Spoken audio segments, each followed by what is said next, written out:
It began in the bitter cold of December 1944, when snow fell thick across the forests of the Ardennes and the world held its breath. The Siege of Bastogne was the heart of the Battle of the Bulge, a desperate gamble by a dying empire, a last, furious attempt by Nazi Germany to turn back the tide of war. In a small Belgian town surrounded by dark pine forests and frozen hills, a few thousand American soldiers found themselves encircled by an enemy 10 times their number.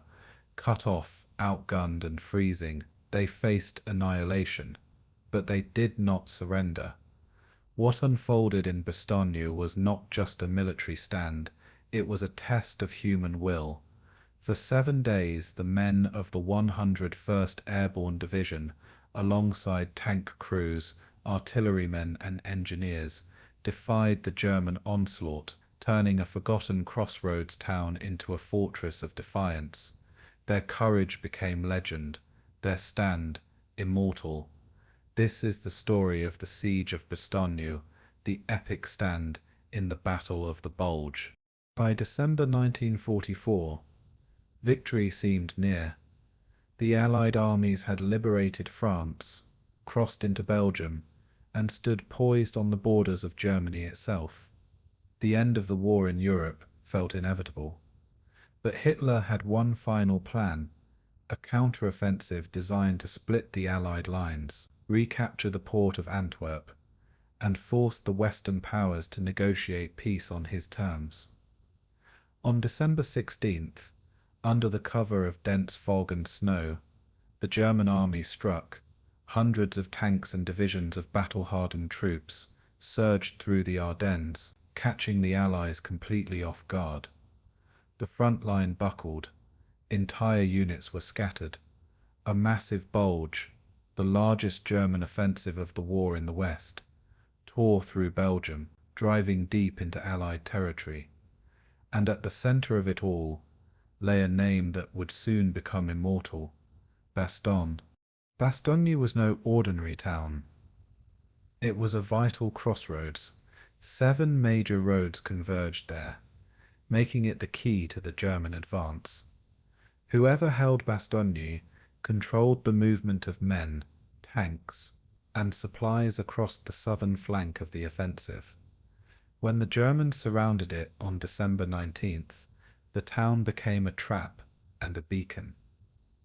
Inside were roughly 11,000 men of the 101st Airborne Division, reinforced by elements of the 10th Armored Division, engineers, and artillery units.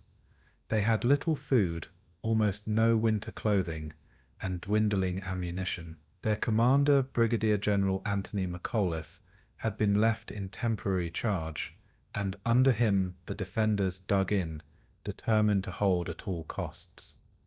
Outside the perimeter, the German 47th Panzer Corps tightened its grip. The siege had begun. The weather was merciless. The snow fell in thick sheets, turning foxholes into icy graves. Frostbite claimed more men than bullets. The wounded lay in makeshift aid stations, barns, cellars, even church pews, wrapped in blankets, shivering, waiting for morphine that never came. German artillery rained down daily, shattering buildings and tearing through the narrow streets.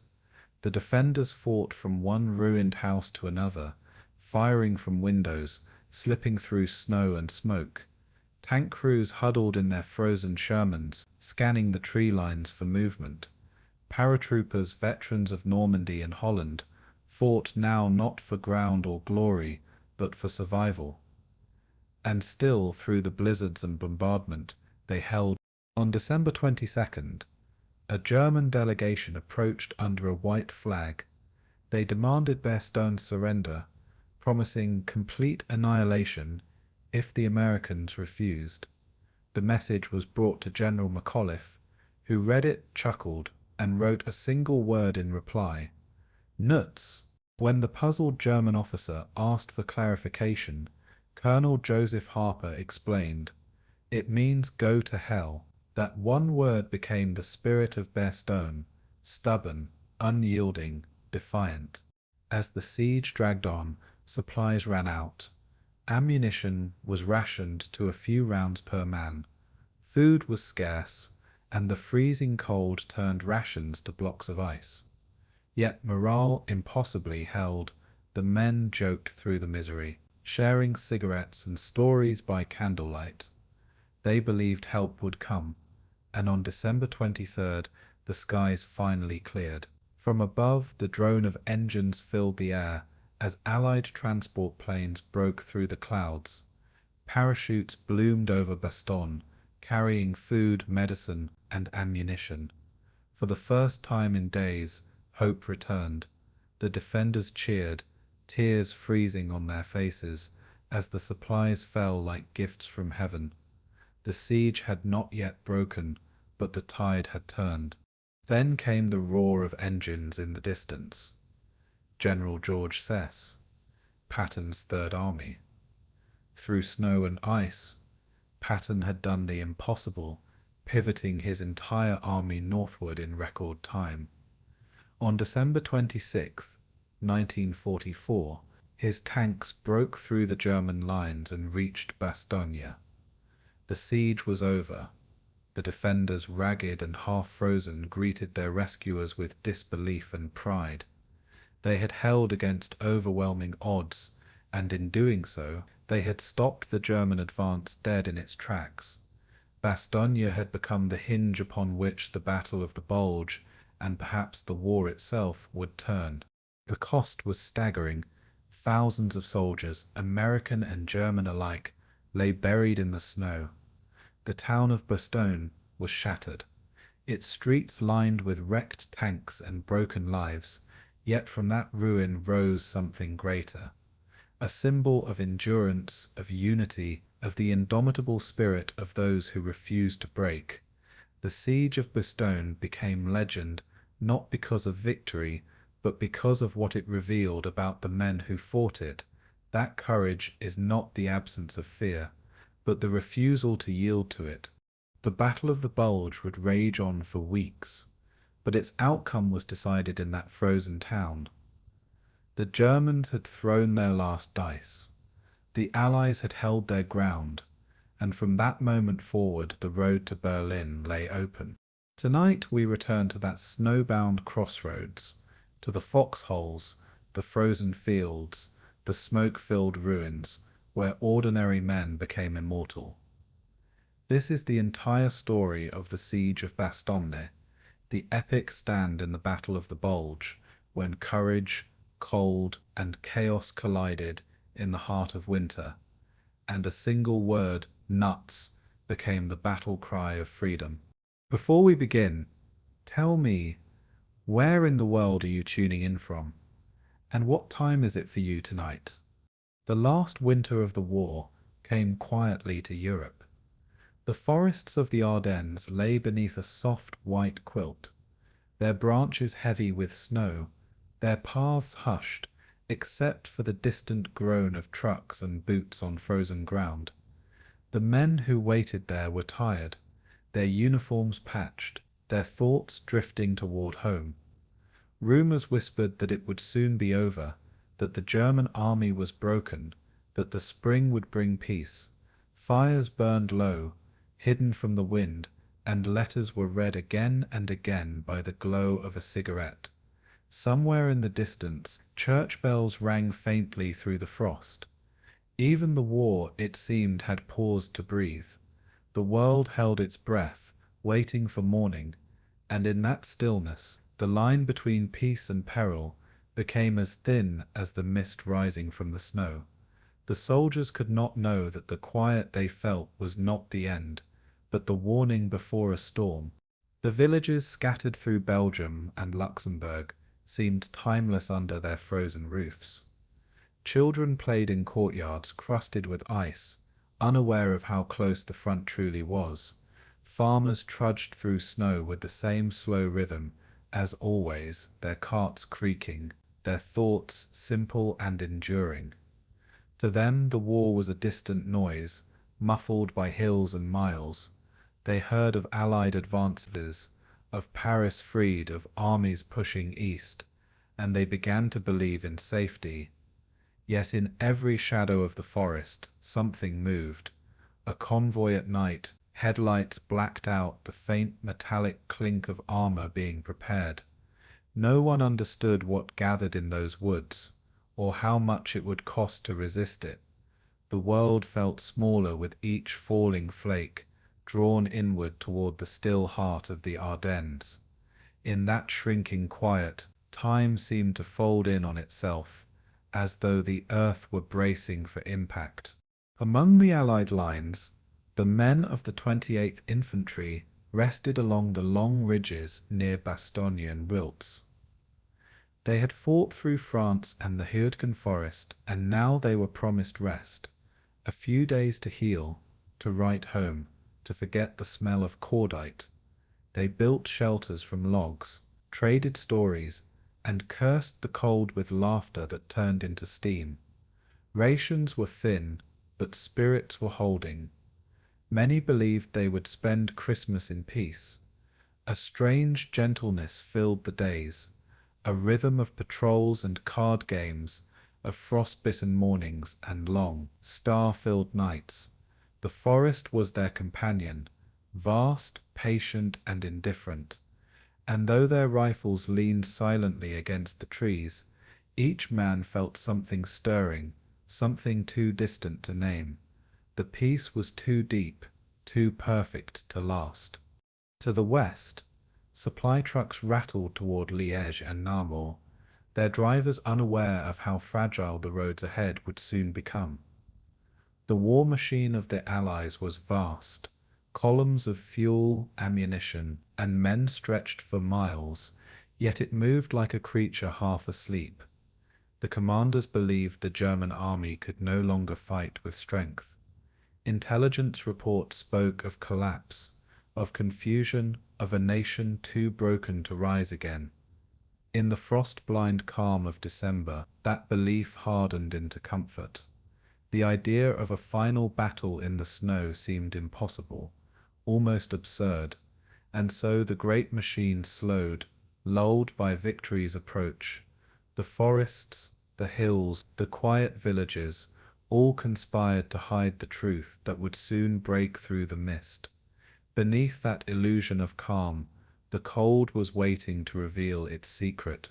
Far to the east, across the narrow roads and ridges, German soldiers gathered in silence, entire divisions hidden in pine forests, engines wrapped in cloth to muffle their sound, tanks disguised as trucks beneath snow-dusted tarps. The air was thick with secrecy and resolve. Orders passed like whispers, no fires, no lights, no noise. To them this would be the last throw of the dice, a desperate gamble to split the Allied line and reach the Meuse. They too longed for home, but for them home was slipping further away with each passing day.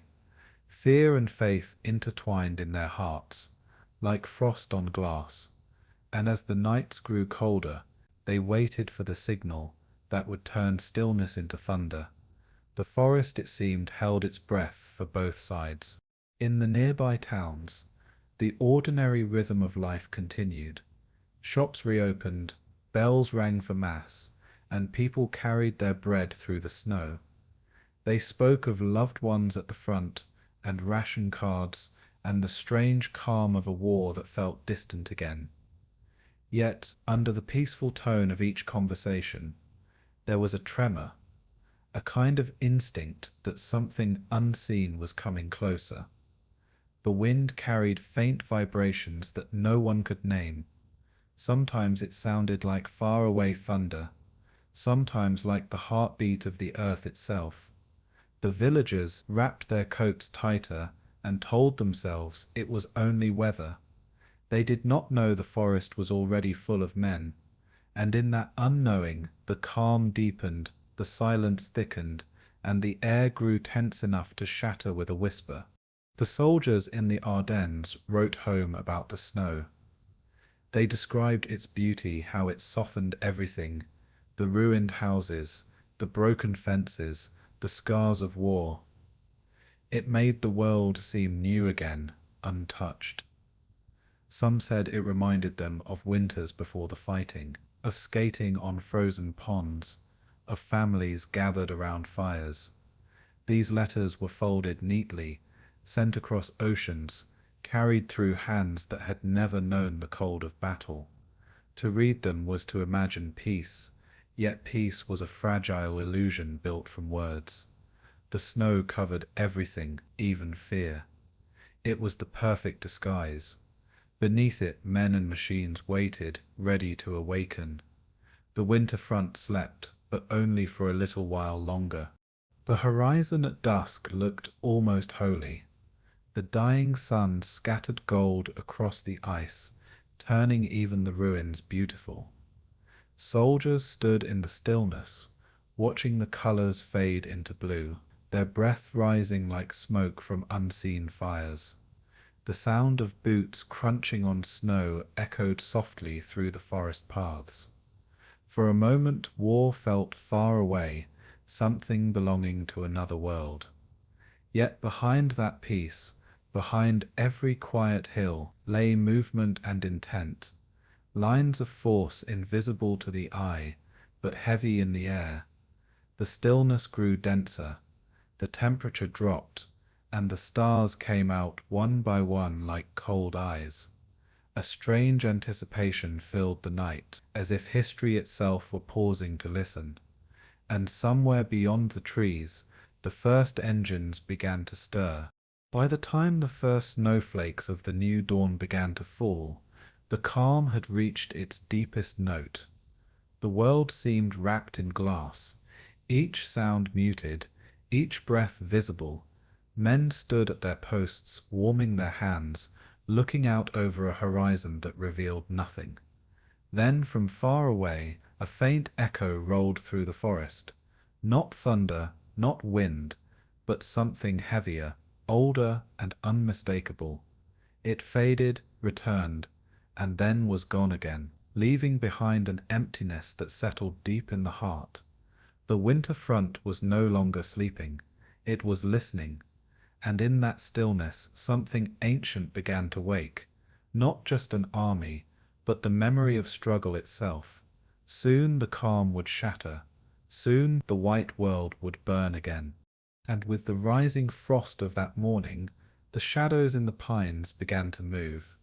The forest was not empty. Beneath its quiet branches, beneath the snow that softened every shape, a vast movement had begun. Engines whispered through the night, their growl smothered under blankets and tarps. The air trembled faintly, as if the trees themselves were listening. Men trudged along narrow paths, their breath white, their eyes fixed forward.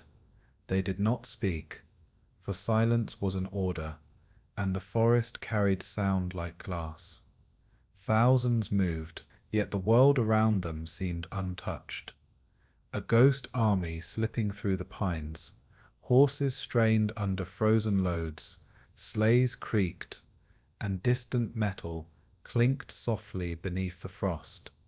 To anyone watching from afar, it would seem that the woods were breathing in the rhythm of something vast and hidden, and in that long breath, the first pulse of the Ardennes offensive began to form. They had gathered in secrecy for weeks. Entire divisions drawn from the remnants of the Wehrmacht and the SS, pulled together for one last strike. Hitler's plan was audacious: to split the Allied lines, drive to the Meuse River, and seize the port of Antwerp.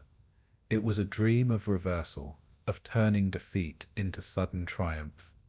Yet even the soldiers who marched did not all believe in it. They were cold, hungry, and tired, and their faith rested less in victory than in survival. Orders were whispered in the dark, maps unfolded by lamplight that flickered against frostbitten fingers.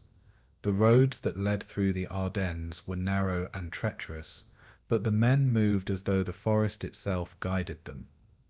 Above their heads branches arched like cathedrals, trapping the sound of their passing. The pines became their witness, their shelter, and their silence. From high ridges overlooking the forest, Allied scouts watched the stillness with unease. They saw no movement, only the endless white of winter.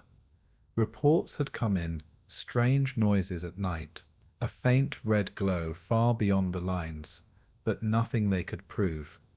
Intelligence dismissed it as restlessness, perhaps a few lost patrols, perhaps the echo of their own nerves. The calm of the Ardennes was deceiving, and the men stationed there had begun to trust it. Yet sometimes at dawn, the sound of distant engines carried faintly through the mist, and hearts grew uneasy. The forest was too quiet, too steady, as though holding back something immense. The scouts wrote what they could, but their words seemed small compared to what they felt. And so the warnings drifted away into the bureaucracy of confidence, lost in the fog of war. Beneath that fog, the columns kept moving. Each column was a world of its own. Tanks wrapped in branches, soldiers cloaked in snow-white smocks, horses breathing clouds into the cold air. There were men from every corner of the collapsing Reich, young boys and weary veterans, engineers and gunners, each drawn into the same silent rhythm. They trudged forward under stars that seemed painfully close, stars that watched but gave no warmth. Their boots cracked through ice, their rifles glinted faintly, their breath mingled in a mist that seemed almost sacred. They carried memories more than weapons now, of burned towns, of retreat, of lost brothers. Every step was both a duty and a farewell. The roads behind them disappeared as snow fell again, erasing their passage. Ahead lay the promise of a strike that could change the course of the war, or end it altogether. And the forest, vast and ancient, swallowed them whole. In the villages they passed, doors were bolted tight. The few civilians who remained heard the muted thunder of movement through the night, and dared not look outside. They could feel it more than they could see it, a vibration through the ground, a distant hum of machines. Sometimes, in the faint moonlight, they caught glimpses of shapes slipping between trees, their outlines merging with shadow. The sound would fade again, replaced by the sighing of the wind, leaving only questions behind. In the morning, tracks appeared across the snow like the marks of some enormous animal that had passed unseen. The villagers whispered among themselves, too afraid to speak of what they thought they knew. The war which had felt so far away was returning with a new and ghostly silence. And though the dawn still looked peaceful, no one truly believed in peace anymore. The forest no longer slept. It was dreaming of fire. Deeper within that dream, the commanders met in frozen clearings, their breath curling into the air as they traced lines across maps. The names written there, Bastogne, Saint, Vith, Clervaux, were small points in a great design. Each dot represented lives, roads, forests, and fate itself. Orders moved quickly, voices low but urgent. The operation was vast. Hundreds of thousands of men, thousands of vehicles, all poised to strike with the precision of a single heartbeat. Yet in that immense coordination there was fragility too. A single mistake could unravel it all. The weather, cruel and unrelenting, was both enemy and ally, hiding them from allied planes while freezing their own strength. The officers stood in that stillness, their faces unreadable, their thoughts buried beneath layers of frost and duty, and around them the pines whispered as if they understood the weight of what was coming. As the hours deepened toward dawn, the sounds grew closer. The cough of engines, the faint clatter of treads on ice, the dull rhythm of boots in snow. Somewhere beyond the trees, the low roar of massed artillery rumbled like thunder trapped beneath the earth. It was the sound of preparation, of an army waiting to exhale. The men tightened their straps, adjusted their helmets, glanced toward the horizon, where darkness began to pale. No one spoke of fear, yet fear was everywhere, thick as breath in the cold. It clung to the air, mixed with oil, with the smell of pine and exhaust. Some soldiers whispered prayers, not for victory, but for strength to do what must be done. Others stood in silence, eyes fixed forward, listening to the forest pulse around them. The world was holding still at the edge of something immense, and as the sky began to lighten, the forest seemed to tremble with anticipation. In those final hours before the assault, even the wind fell quiet. Frost covered every branch, every weapon, every face. The light of dawn crept slowly through the trees, revealing a world of ghosts, white, silent, waiting. The soldiers felt it too, that sense of standing on the threshold of history. They had become part of something larger than belief, something that existed beyond victory or loss. The pines stood tall around them, ancient witnesses to the unfolding of human will. The forest would remember, even when men could not. And in that breathless stillness, the sound of an order broke the silence at last. Brief, cold, final. The storm had been gathering in secret, and now it was ready to fall. And as the light touched the first line of frozen branches, the quiet world of Bastogne began to wake to the surprise breakthrough that would change everything. The dawn came pale and still. Its light filtered through a veil of mist that clung to the forest like a memory unwilling to fade. The pines stood motionless, their branches heavy with snow, and for a fleeting moment the world felt untouched. Then, beneath that calm surface, the first low tremor of engines began to hum through the frozen ground. It was deep and rhythmic, like a distant heartbeat echoing under the soil. The fog thickened, the air turned heavy, and sound began to shape itself into something immense. The forest shivered as if waking from a long, uneasy sleep. Birds lifted suddenly from branches, startled by what they could not see. And then, out of the white silence, came the first surge of metal.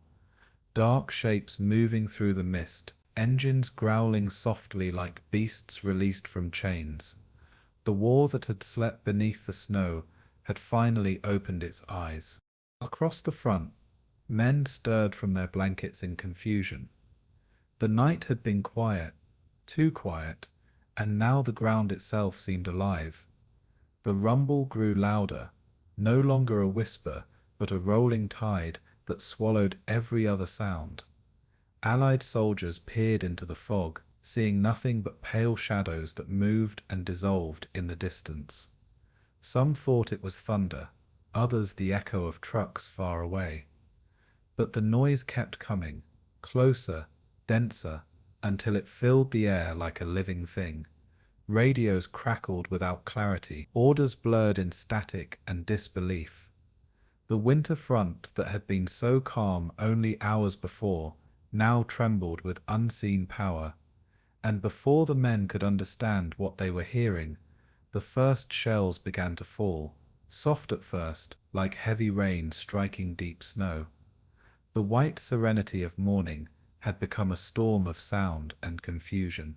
From the east and north, armored columns rolled forward through the mist. Tigers, panthers, and armored half-tracks pushed along narrow, frozen roads, their tracks grinding through ice and mud. The soldiers atop them were silent, faces set, their eyes fixed on the horizon that had once been theirs. The offensive struck with precision and force, slicing through the thinly held Allied lines like a knife through silk. Villages that had been peaceful outposts turned suddenly into pockets of chaos. The snow muffled everything, the noise, the shouting, the collapse of certainty. Bridges fell, communications faltered, and entire units vanished into the fog without a trace. In a matter of hours, what had seemed like a sleepy sector of the front became the heart of a storm no one had expected, and from the chaos, a new name began to rise in hurried voices and desperate radio calls: Bastogne. The men who defended the outposts along the roads to Bastogne found themselves facing shadows that moved with terrifying purpose. Columns of tanks emerged from the fog, their silhouettes merging with the forest until they were almost part of it. The defenders fired what little they could, their courage flickering like small flames against the weight of darkness. There was no time to think, only to react, to fall back, to find cover in a world that no longer felt solid. Snow filled the air, turning smoke and dust into something strangely beautiful, strangely unreal. The forest that had been so silent now roared like the sea, each sound blending into the next until everything became one endless wave. The men moved not by command, but by instinct, drawn by survival more than strategy. Maps lost meaning, the land itself shifted under the pressure of movement. In that confusion, Bastogne became more than a town. It became a direction, a hope, a refuge whispered like a prayer. By midday, the roads west of Clairvaux and Wiltz were choked with movement. Convoys of jeeps and trucks, tanks and refugees, all tangled together in the narrow lanes of the Ardennes. Snow continued to fall, covering everything: wrecks, footprints, and fear. Men shouted for directions that no one could give, their voices fading into the hum of engines and the hiss of falling flakes. The offensive had struck like lightning, and the Allies were struggling to comprehend its scale. No one knew how far the Germans had advanced, only that they were everywhere at once. The fog made it impossible to see more than a few yards ahead, and every sound carried the weight of uncertainty.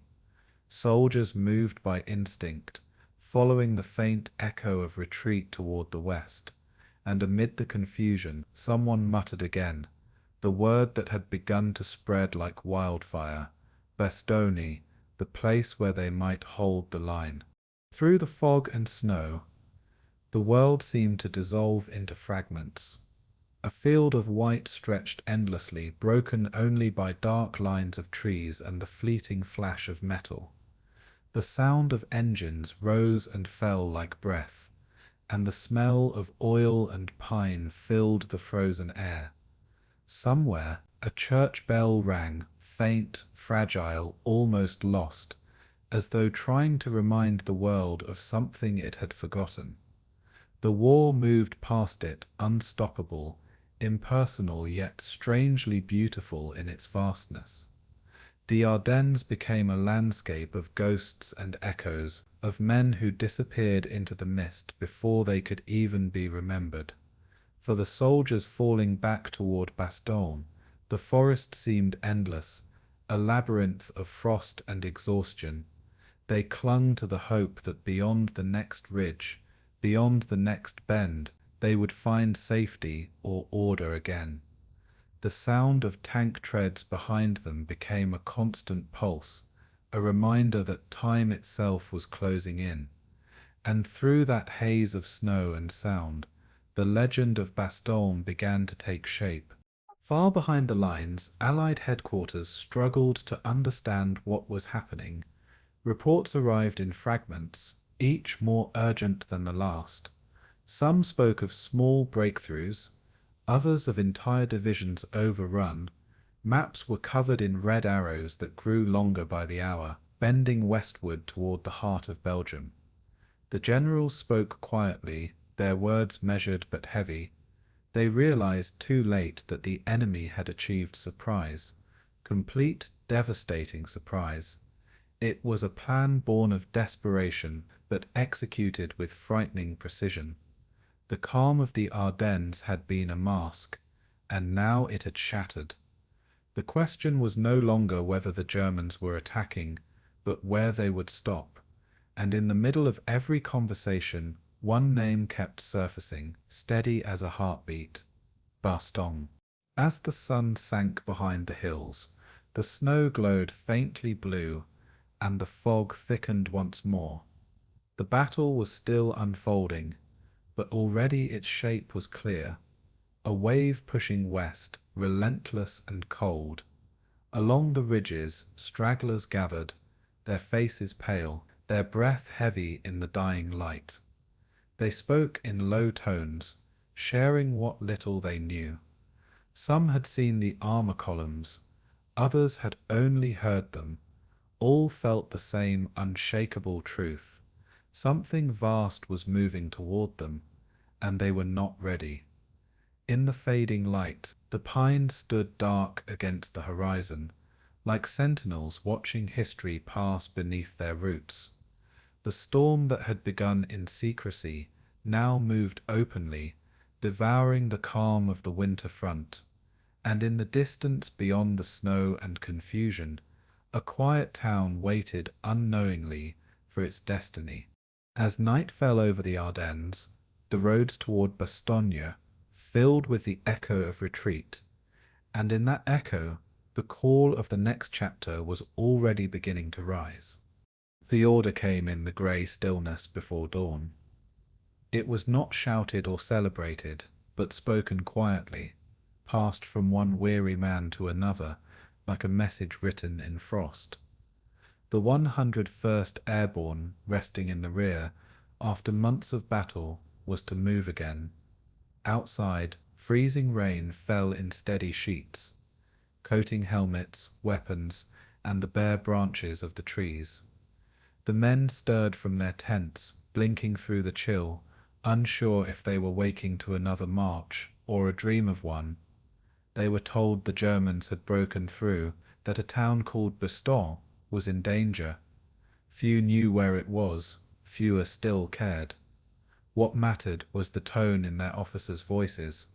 Calm, certain, without hesitation, they began to pack in silence, each man finding comfort in the rhythm of routine. The war, it seemed, had called them back to the heart of winter. The rain turned to sleet as they loaded the trucks. Wheels spun in the mud.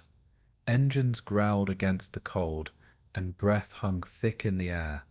Men wrapped their scarves tighter, their faces pale but steady beneath the dim light. They were veterans of Normandy and Holland, men who had jumped into darkness before and walked through chaos.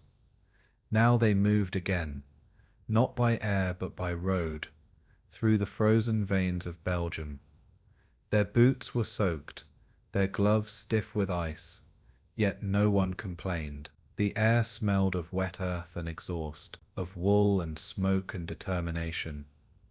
A few men laughed softly, not from joy, but from disbelief that they were once more heading toward the sound of trouble. The laughter faded quickly into the low hum of engines, and somewhere in that hum, the name Bastogne began to settle in their minds, like a quiet destination. Inside the trucks, they sat shoulder to shoulder, pressed close for warmth. The canvas flaps rattled in the wind, letting in gusts of cold air that bit at their faces. Some men smoked, others dozed with their heads against their packs. Conversation drifted in short, calm bursts, about home, about luck, about how long this one would last. Outside, the world slid past in shades of grey and white, the landscape stripped of colour by winter's hand. Trees leaned over the roads like guardians, their limbs heavy with snow. Villagers watched from doorways as the columns passed, faces half curious, half afraid. The men inside did not look back. They were already thinking of what lay ahead. Each mile carried them deeper into the cold, deeper into the waiting silence of the Ardennes. And as the trucks rolled on, the sound of the rain became their only companion. When they stopped for a short rest, the men stepped out into the slush, stretching their legs in the pale morning light. Steam rose from their breath and from the warm engines of the trucks. Somewhere nearby, A small fire crackled, forbidden but necessary. Around it, hands hovered in brief communion, palms open to the fragile warmth. The officers moved quietly among them, checking gear, offering nods instead of words. The air was filled with a kind of shared understanding, the knowledge that this journey would be hard, but that hardship was already familiar. A few men wrote quick notes home, short messages of reassurance that would arrive long after this day had passed. The rain softened again, falling in delicate threads that glistened on their helmets, and as they climbed back aboard, they carried the warmth of that small fire with them, tucked somewhere deep inside. The road ahead waited, endless and white. The convoy wound its way through narrow villages, their cobbled streets slick with ice.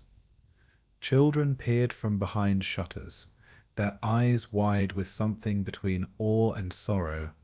To them, the soldiers seemed carved from another world, figures of both hope and burden. The 101st moved with quiet discipline, each man lost in his own thoughts. They had no illusions about glory. They carried only the weight of duty, heavy but familiar. The war had taught them that heroism often looked like endurance. Their coats were torn, their boots worn thin, yet there was something unshakable in their posture, a calmness born not from certainty, but from acceptance. The trucks rattled onward, engines echoing off stone walls and into the woods beyond. The rain eased, turning the world into a soft blur of grey, blue and white. And through it all, the name Bastogne whispered forward like a promise. By afternoon the sleet turned again to snow. It fell in slow, steady flakes that clung to rifles and helmets, softening even the harshest lines. The men grew quieter still, lulled by the rhythm of the snowfall and the hum of tires on frozen ground. Some began to hum songs under their breath, old tunes from home, carried softly through the cold air. The sound was gentle, almost reverent, like a prayer for warmth. They did not know exactly where they were, only that each turn of the road brought them closer to something waiting beyond sight. The officers spoke in low tones, words lost beneath the steady sweep of wind. Every man listened inwardly, measuring his strength, his fear, his purpose. The world around them had narrowed to the sound of snow against canvas, and the thrum of motion beneath their feet. And in that narrowness peace and dread lived side by side, quietly entwined. As night fell, they halted once more. This time in a field that glowed faintly under moonlight. Fires were forbidden again, and so the men sat in darkness, their outlines blurred by drifting flakes. The cold pressed close, patient and unrelenting. They spoke little, conserving warmth and breath alike. Somewhere an officer read the final orders. They would reach Bastogne by morning, and there they would hold. The words hung in the air, calm and absolute, like a stone dropped into still water. No one asked how long they would stay, or what they would face. The answers did not matter. The resolve already existed. Around them the wind sighed through the trees, like a slow hymn, and in that sound they found a kind of quiet strength that would follow them through what came next. Before dawn, they were moving again, their wheels crunching through ice, their breath forming clouds in the half-light. The stars had faded, replaced by a dull silver glow on the horizon. The forest loomed ahead, dark and deep, its pines standing like watchful sentinels. Somewhere within those woods lay the small town they had been sent to defend, though none yet knew what fate awaited them. There the road curved endlessly forward, leading them into the heart of the storm that was already forming beyond sight. But there was no fear now, only a quiet acceptance, the steady rhythm of hearts and engines in unison. The cold had become a companion rather than an enemy. The journey itself had become its own meditation. And as the first light touched the tops of the trees, the men of the 101st Airborne moved toward Bastogne, toward the place where endurance would find its truest form. And with that slow approach through snow and silence, the road to Bastogne began to reveal the weight of what it meant to hold a line. The convoy moved slowly, its wheels grinding over ice-crusted roads that refused to yield under the weight of men and machines. Snow mixed with mud, turning each mile into a small, stubborn trial of patience. The air smelled of wet wool and exhaust, sharp and biting, while the fog hung thick among the trees like a curtain. Soldiers leaned forward, hands on the wheel or rifle, listening to the low, steady hum of engines and the soft, hollow crunch of tires on frozen earth. The world outside the trucks passed in grey blurs, villages and fields indistinct under a veil of winter. Some towns were already empty, doors bolted against fear, smoke from chimneys curling faintly into the cold sky. Others still held life, small movements behind shutters, shadows of families waiting for a moment that might never come. The road stretched endlessly, each turn seeming both familiar and new, carrying the men toward a destiny they could not yet see. Inside the vehicles, quiet conversations murmured like soft music, fragments of memories shared between long hours, and through it all, the rhythm of motion became a meditation, steady and unwavering, guiding them forward. The villagers who remained fled as best they could, carrying what they could salvage through the snow. Old women with scarves wrapped tightly, children clutching small bundles, men leading carts that creaked and groaned under their burdens. The pace was slow, each step deliberate and measured, yet urgency was never far beneath the surface. Soldiers watched with quiet concern, offering nods and gestures of reassurance, though words were often unnecessary. The smell of wood smoke mixed with mud and frost, a strange comfort in the disjointed world of winter travel. Horses stumbled through icy ruts, carts sliding over frozen ridges, yet the rhythm never stopped. Somewhere a bell rang faintly, announcing the hour or perhaps only marking the persistence of life. The villagers moved in slow, deliberate harmony with the convoy, their bodies and hearts carried along by the same momentum, and in their retreat there was an unspoken understanding that all of them were bound together by the snow, the cold and the uncertainty of what lay ahead. The road, both physical and metaphorical, seemed endless, yet it had to be followed. General Anthony McAuliffe sat quietly in his command car, his hands folded in his lap as the convoy pushed forward. He did not speak loudly, he did not gesture with urgency. His calmness was deliberate, a steady presence amid the slow chaos of movement. The men around him felt the reassurance, subtle and unwavering, as though the confidence of one mind could steady the rhythm of many. He reviewed maps and reports in silence, noting every ridge, every road, every potential crossing. Though the rain and snow blurred the lines, his mind traced them with clarity and patience. His leadership was not flashy or boisterous. It was quiet, contemplative, almost meditative, and yet it grounded those who followed him. Orders were given softly, carried along the convoy like a thread through a tapestry of frost and engine hum. The snow fell gently outside, blanketing the world in white, and for a moment even the uncertainty of war seemed distant. And beneath that calm authority, the convoy pressed forward, steady as a heartbeat. As afternoon wore on, the landscape became a study in muted contrast. Fields stretched pale under the weight of snow, interrupted by dark patches of forest, and the occasional village roof peeking through frost.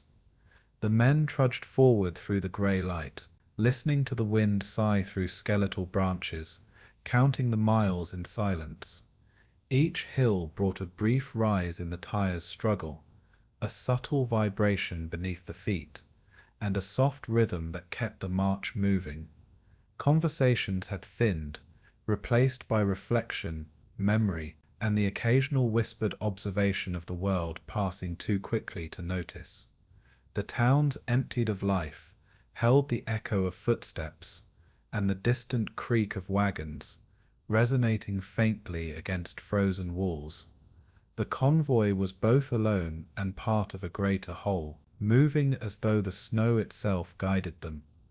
Each soldier carried exhaustion, hope, and patience in equal measure. And as the sun sank low, the pale light softened the edges of the world, turning the road ahead into a ribbon of silver, stretching toward an uncertain horizon. The journey continued, slow, deliberate, and unbroken. Occasionally, the men stopped for brief respite, stepping out into the wind that cut sharply against their faces.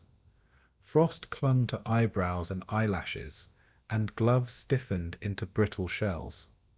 Steam rose from boots and collars, mingling with the cold breath of the air into a delicate, transient haze. Some soldiers closed their eyes for a moment, drawing the warmth from their bodies inward, savoring the stillness before motion resumed. Others checked weapons and packs, methodically ensuring that every strap and strap buckle was secure. There were no words of complaint, only the soft acknowledgement of endurance and routine.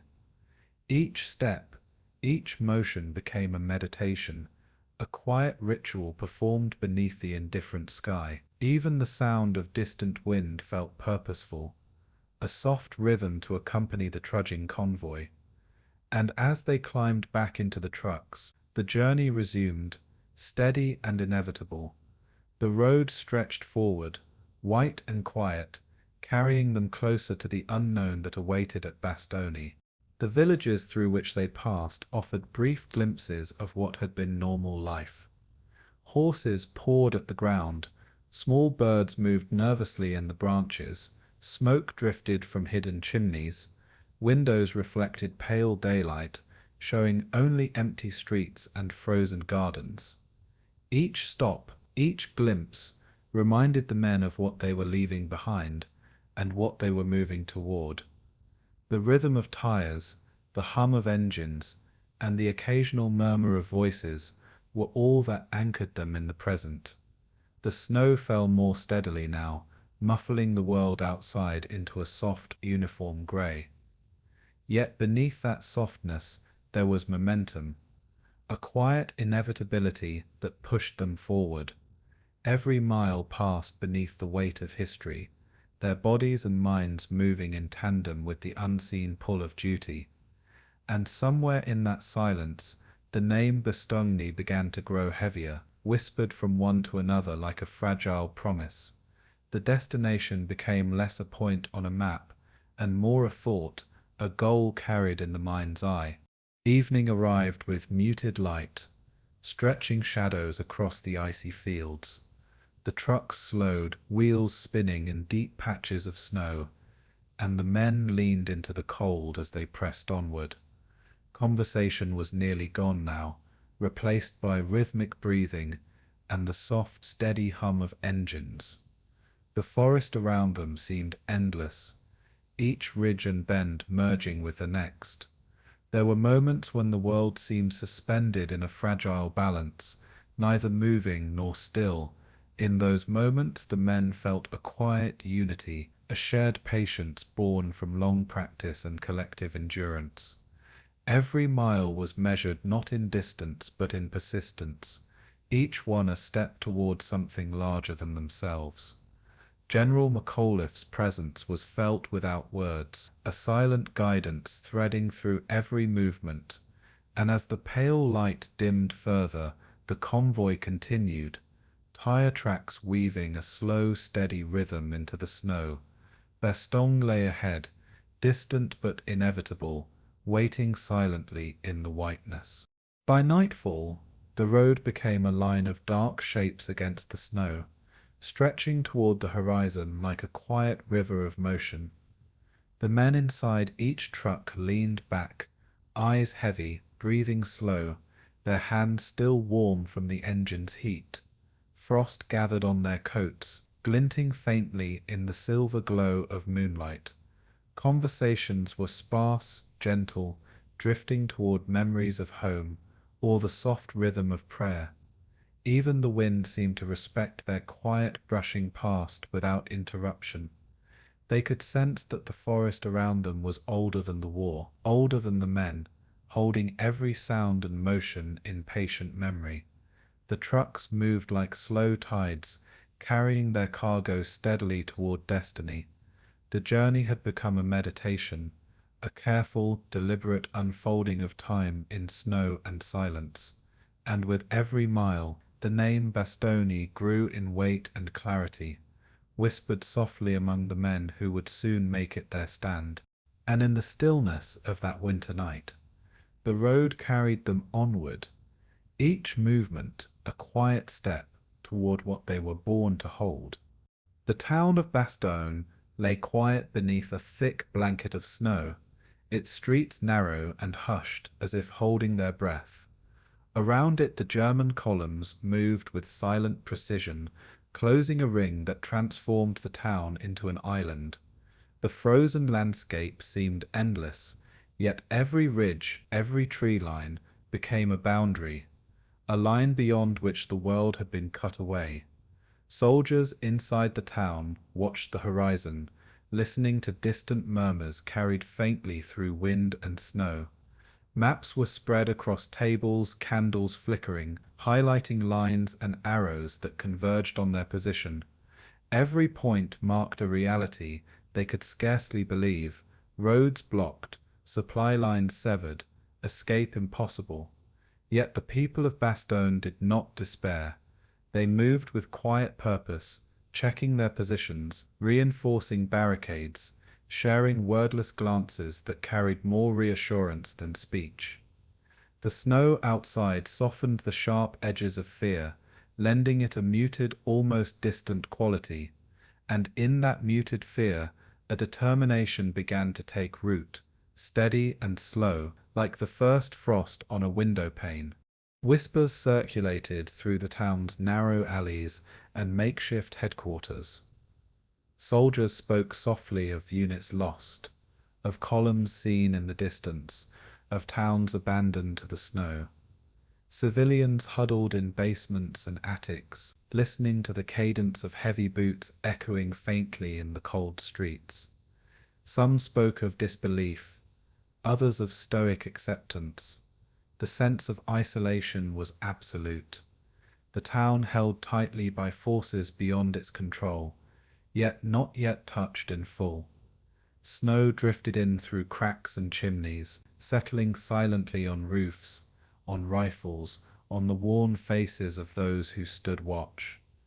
Even the wind seemed to pause, carrying the quiet across empty courtyards and frozen roads. Every breath inside the town felt heavier, laden with the weight of both survival and hope. And as night fell, the glow of fires within Bastogne became small islands of warmth in a vast white emptiness. The encirclement was complete, yet life persisted within the fragile heart of the town. General McAuliffe moved through Bastogne with quiet certainty, a calm presence in a world suddenly constrained. He did not rush or gesture, but spoke in measured tones, each word deliberate, almost meditative. Officers gathered around tables, studying maps that traced every road, ridge, and forest path surrounding the town. Each line on the paper carried the weight of decision, the weight of faith in men who had never known surrender. The snow outside hid much of the enemy's movement, yet it also revealed the impossibility of retreat. Messages arrived sporadically, fragmented, carried by runners whose paths were dangerous and slow. Even so, McAuliffe's presence steadied those around him, quieting fear and clarifying purpose. His calm became a rhythm, echoing softly in the hearts of the soldiers, reminding them that duty could be a meditation even in the midst of crisis. And under that rhythm, Bastogne began to understand its new form. Isolated, enclosed, yet still alive. Each heartbeat, each movement, stitched the town together in preparation for what lay ahead. The snow continued to fall in steady layers, softening the world outside Bastogne's walls. The distant hum of engines reminded the men inside that the ring tightened with every hour. Trees, fences, and ridges became markers of control, their positions mapped and remembered like sacred geometry. Soldiers patrolled quietly, listening to the wind, the faint shuffle of boots, the occasional whisper from the hills beyond. Civilians watched from shuttered windows, aware of the impossibility of movement, yet comforted by the rhythm of daily life continuing. Fires burned in chimneys, their smoke curling upward into the whiteness, signaling resilience rather than panic. Every routine task, distributing rations, checking defenses, tending to the wounded, became a quiet affirmation of purpose. The world beyond the town seemed vast, cold, and unyielding, yet the town's heartbeat remained steady and deliberate, and through the soft murmur of snow and wind, a quiet understanding formed. Bastogne was an island of determination in a sea of uncertainty. The encirclement had given shape to both challenge and resolve. In the narrow streets, men whispered stories of other towns and battles, of retreats and advances, but always returned to the present. They spoke softly of Bastogne itself, repeating its name like a prayer, a promise, a destination not to be abandoned. Children, hidden away from windows, listened to the cadence of voices, sensing tension without knowing its full shape. Snowflakes drifted into the town, landing lightly on rooftops, turning the walls into a soft white frame around determined faces. Each alley, each courtyard, held quiet activity.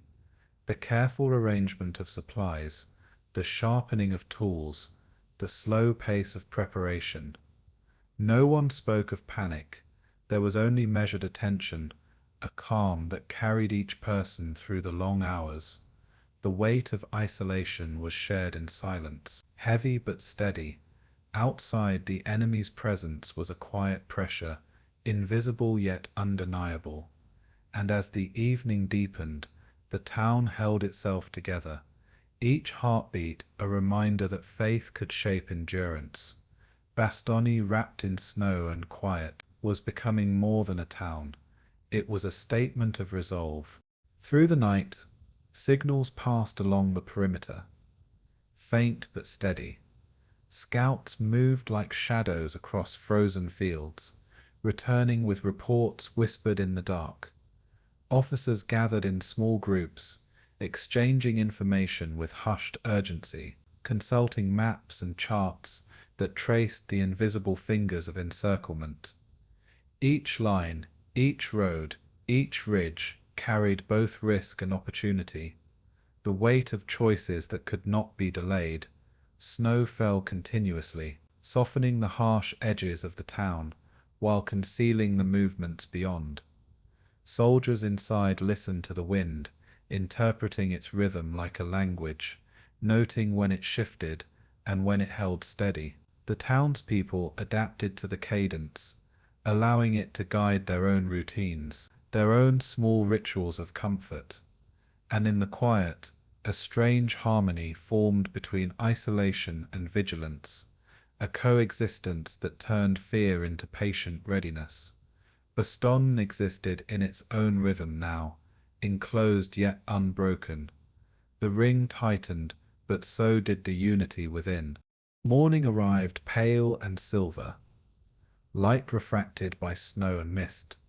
The outlines of surrounding hills and ridges emerged faintly, revealing the geometry of the encirclement that had been forming in silence. Every approach road, every minor pathway, was under observation, and the soldiers adjusted accordingly, moving with deliberate calm. Rations were shared, weapons checked, and positions reinforced, all performed with quiet precision. General McAuliffe moved among them, his presence a grounding force, reminding all that calm and attention were themselves acts of strength. The townspeople carried out small tasks, tending fires, distributing food, and offering quiet encouragement. Each person became a link in the chain of endurance, a thread connecting the town's present to the uncertain future. The snow continued to fall, softening edges and concealing movement, as if the world itself were holding its breath. And in that silence, Bastogne remained steady, an island not of fear, but of quiet, deliberate faith. The encirclement was complete, yet the heart of the town pulsed with determination. By afternoon, the full scope of isolation was clear. Reports confirmed that no reinforcements could arrive immediately, and all surrounding roads were blocked by ice, snow, and enemy forces. The town had become both fortress and sanctuary, each building a small bastion of human resilience. Soldiers and civilians alike accepted this reality with calm determination, moving through routines as if the day itself were a meditation. Snow fell in a soft, steady rhythm, muffling the distant world and lending focus to the life within the town. Messages were delivered slowly, carried by runners who moved carefully through frost and shadow. Every door, every window, every makeshift barricade was a statement of presence and purpose. Even in isolation, there was quiet solidarity, a shared rhythm of preparation, vigilance, and quiet hope. And as night fell once more over the snow-laden streets, Bastogne stood enclosed yet unbowed, its spirit a gentle pulse against the vast, indifferent winter. And beneath the quiet snowfall, the town listened to itself, preparing patiently for the trials yet to come. The morning air was sharp and still, tinged with frost that clung to every branch and rooftop. Soldiers emerged from their shelters to find the earth stubborn beneath their boots, frozen solid beneath a thin layer of snow. Shovels struck the ground with a muted clang, the sound soft against the hush of the winter world. Men dug with steady patience, forming foxholes that would become both protection and sanctuary. Their hands numbed against steel and cold, their breaths rising in visible plumes that mingled with the soft swirl of falling snow. Somewhere nearby, the faint echo of distant movement hinted at the enemy's proximity, though the forest kept most of it concealed. Medics in tents moved quietly, preparing for what might come, their calm efficiency, a rhythm that reassured others. The town itself held its breath, waiting for the first stirrings of the siege to touch its streets. And in that quiet a strange balance formed, between motion and stillness, between anticipation and the slow, deliberate rhythm of preparation. Each man carried himself carefully, knowing the world outside was already shifting around them. Snow continued to fall, settling softly on rifles and helmets, masking footprints and muffling sound. Along the perimeter, sentries moved in careful steps, listening for changes in the air or subtle vibrations across frozen earth. Their eyes scanned the whiteness, seeking the first hints of intrusion, yet finding only gentle, deceptive calm. The earth resisted their tools as they dug, making every hole a small act of persistence. Shovels rang against ice and rock, filling the air with a cadence that became a quiet meditation. Inside makeshift shelters, others checked bandages, boiled water, and shared wordless encouragement. The stillness of the town felt expansive, a soft silence punctuated only by movement and occasional wind. And then, as if the snow itself had whispered permission, the first signs of contact appeared along the edges of the forest. It was subtle, barely more than a shadow, yet enough to make the heart quicken. Bastogne was no longer waiting. The siege had begun. Foxholes became small sanctuaries, spaces where soldiers crouched against the frozen soil, their bodies pressed low, their breath steady. They whispered to one another softly, sharing maps, instructions, or quiet reassurances. Outside, snow drifted into every crevice, coating equipment in a muted glow of white. The world seemed slowed by cold, each motion deliberate, each step measured. The sound of distant engines and muffled voices reached them like echoes through glass, faint but persistent. Medics moved among the soldiers with quiet grace, tending minor injuries, offering warmth and soft words of care. Every action, though small, was magnified by the stillness, creating a rhythm that held the men steady. Even as the enemy's presence became more perceptible, the soldiers remained calm, rooted in purpose and routine. The siege was becoming both a test and a meditation, a slow unfolding of endurance. And through it all, the snow continued to fall, softening the harsh outlines of fear. Along the northern edge, the first real skirmishes began. Subtle shifts in the white landscape. Men moved with careful precision, their actions deliberate and almost silent. The sound of metal against frost punctuated the quiet, each noise carrying weight far beyond its size. Medics prepared quietly in their tents, checking bandages, readying stretchers, yet the air was not thick with panic, only gentle urgency. Soldiers dug deeper into the frozen ground, their movements rhythmic, almost hypnotic in their repetition. Snowflakes collected on brows, eyelashes, and coats, creating a fragile layer of calm beauty over the struggle below. The townspeople watched cautiously from behind walls and shutters, sensing change in the air, yet grounded by the slow rhythm of life continuing.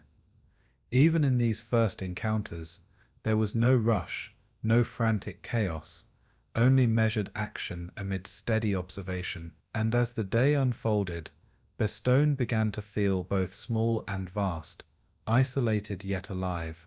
The siege had begun, gentle and relentless, like snow accumulating on a quiet forest floor. The medic tents filled slowly as minor injuries arrived, quiet expressions of the first exchanges with the enemy. There was no shouting, only the soft rustle of canvas, the careful adjustment of bandages, the murmured words of comfort.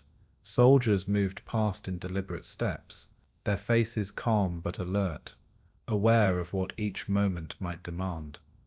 Outside, foxholes deepened, their walls reinforced with frozen earth and snow. Every action was methodical, performed in a rhythm that mirrored the snowfall and the hum of distant engines. Even as reports of contact drifted in from the perimeter, the town maintained a steady pulse, neither rushed nor panicked. The white landscape around Bastogne seemed to absorb the tension, creating a quiet lens through which the men and civilians observed one another and themselves. And in that absorption, the siege revealed its first lesson. Endurance is forged in subtle, repeated gestures, in moments both small and essential. Snow and ice pressed close, shaping every movement into careful meditation.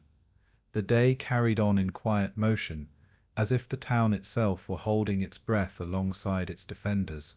In the afternoon, frost began to soften under a pale sun, revealing the faint outlines of tracks, the first marks of struggle in snow-laden fields. Soldiers observed them, noting patterns and changes with quiet attention. The air carried a muted hum of motion from distant troops, a reminder that the world beyond Bastogne had not paused. Yet within the town, life unfolded in measured rhythm, supplies distributed, positions checked, and warmth shared in small gestures. Each foxhole, each prepared position was a statement of calm persistence, a ritual repeated across frozen ground.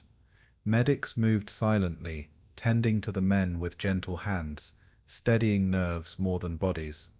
The snow fell softly still, each flake a quiet witness to preparation and endurance.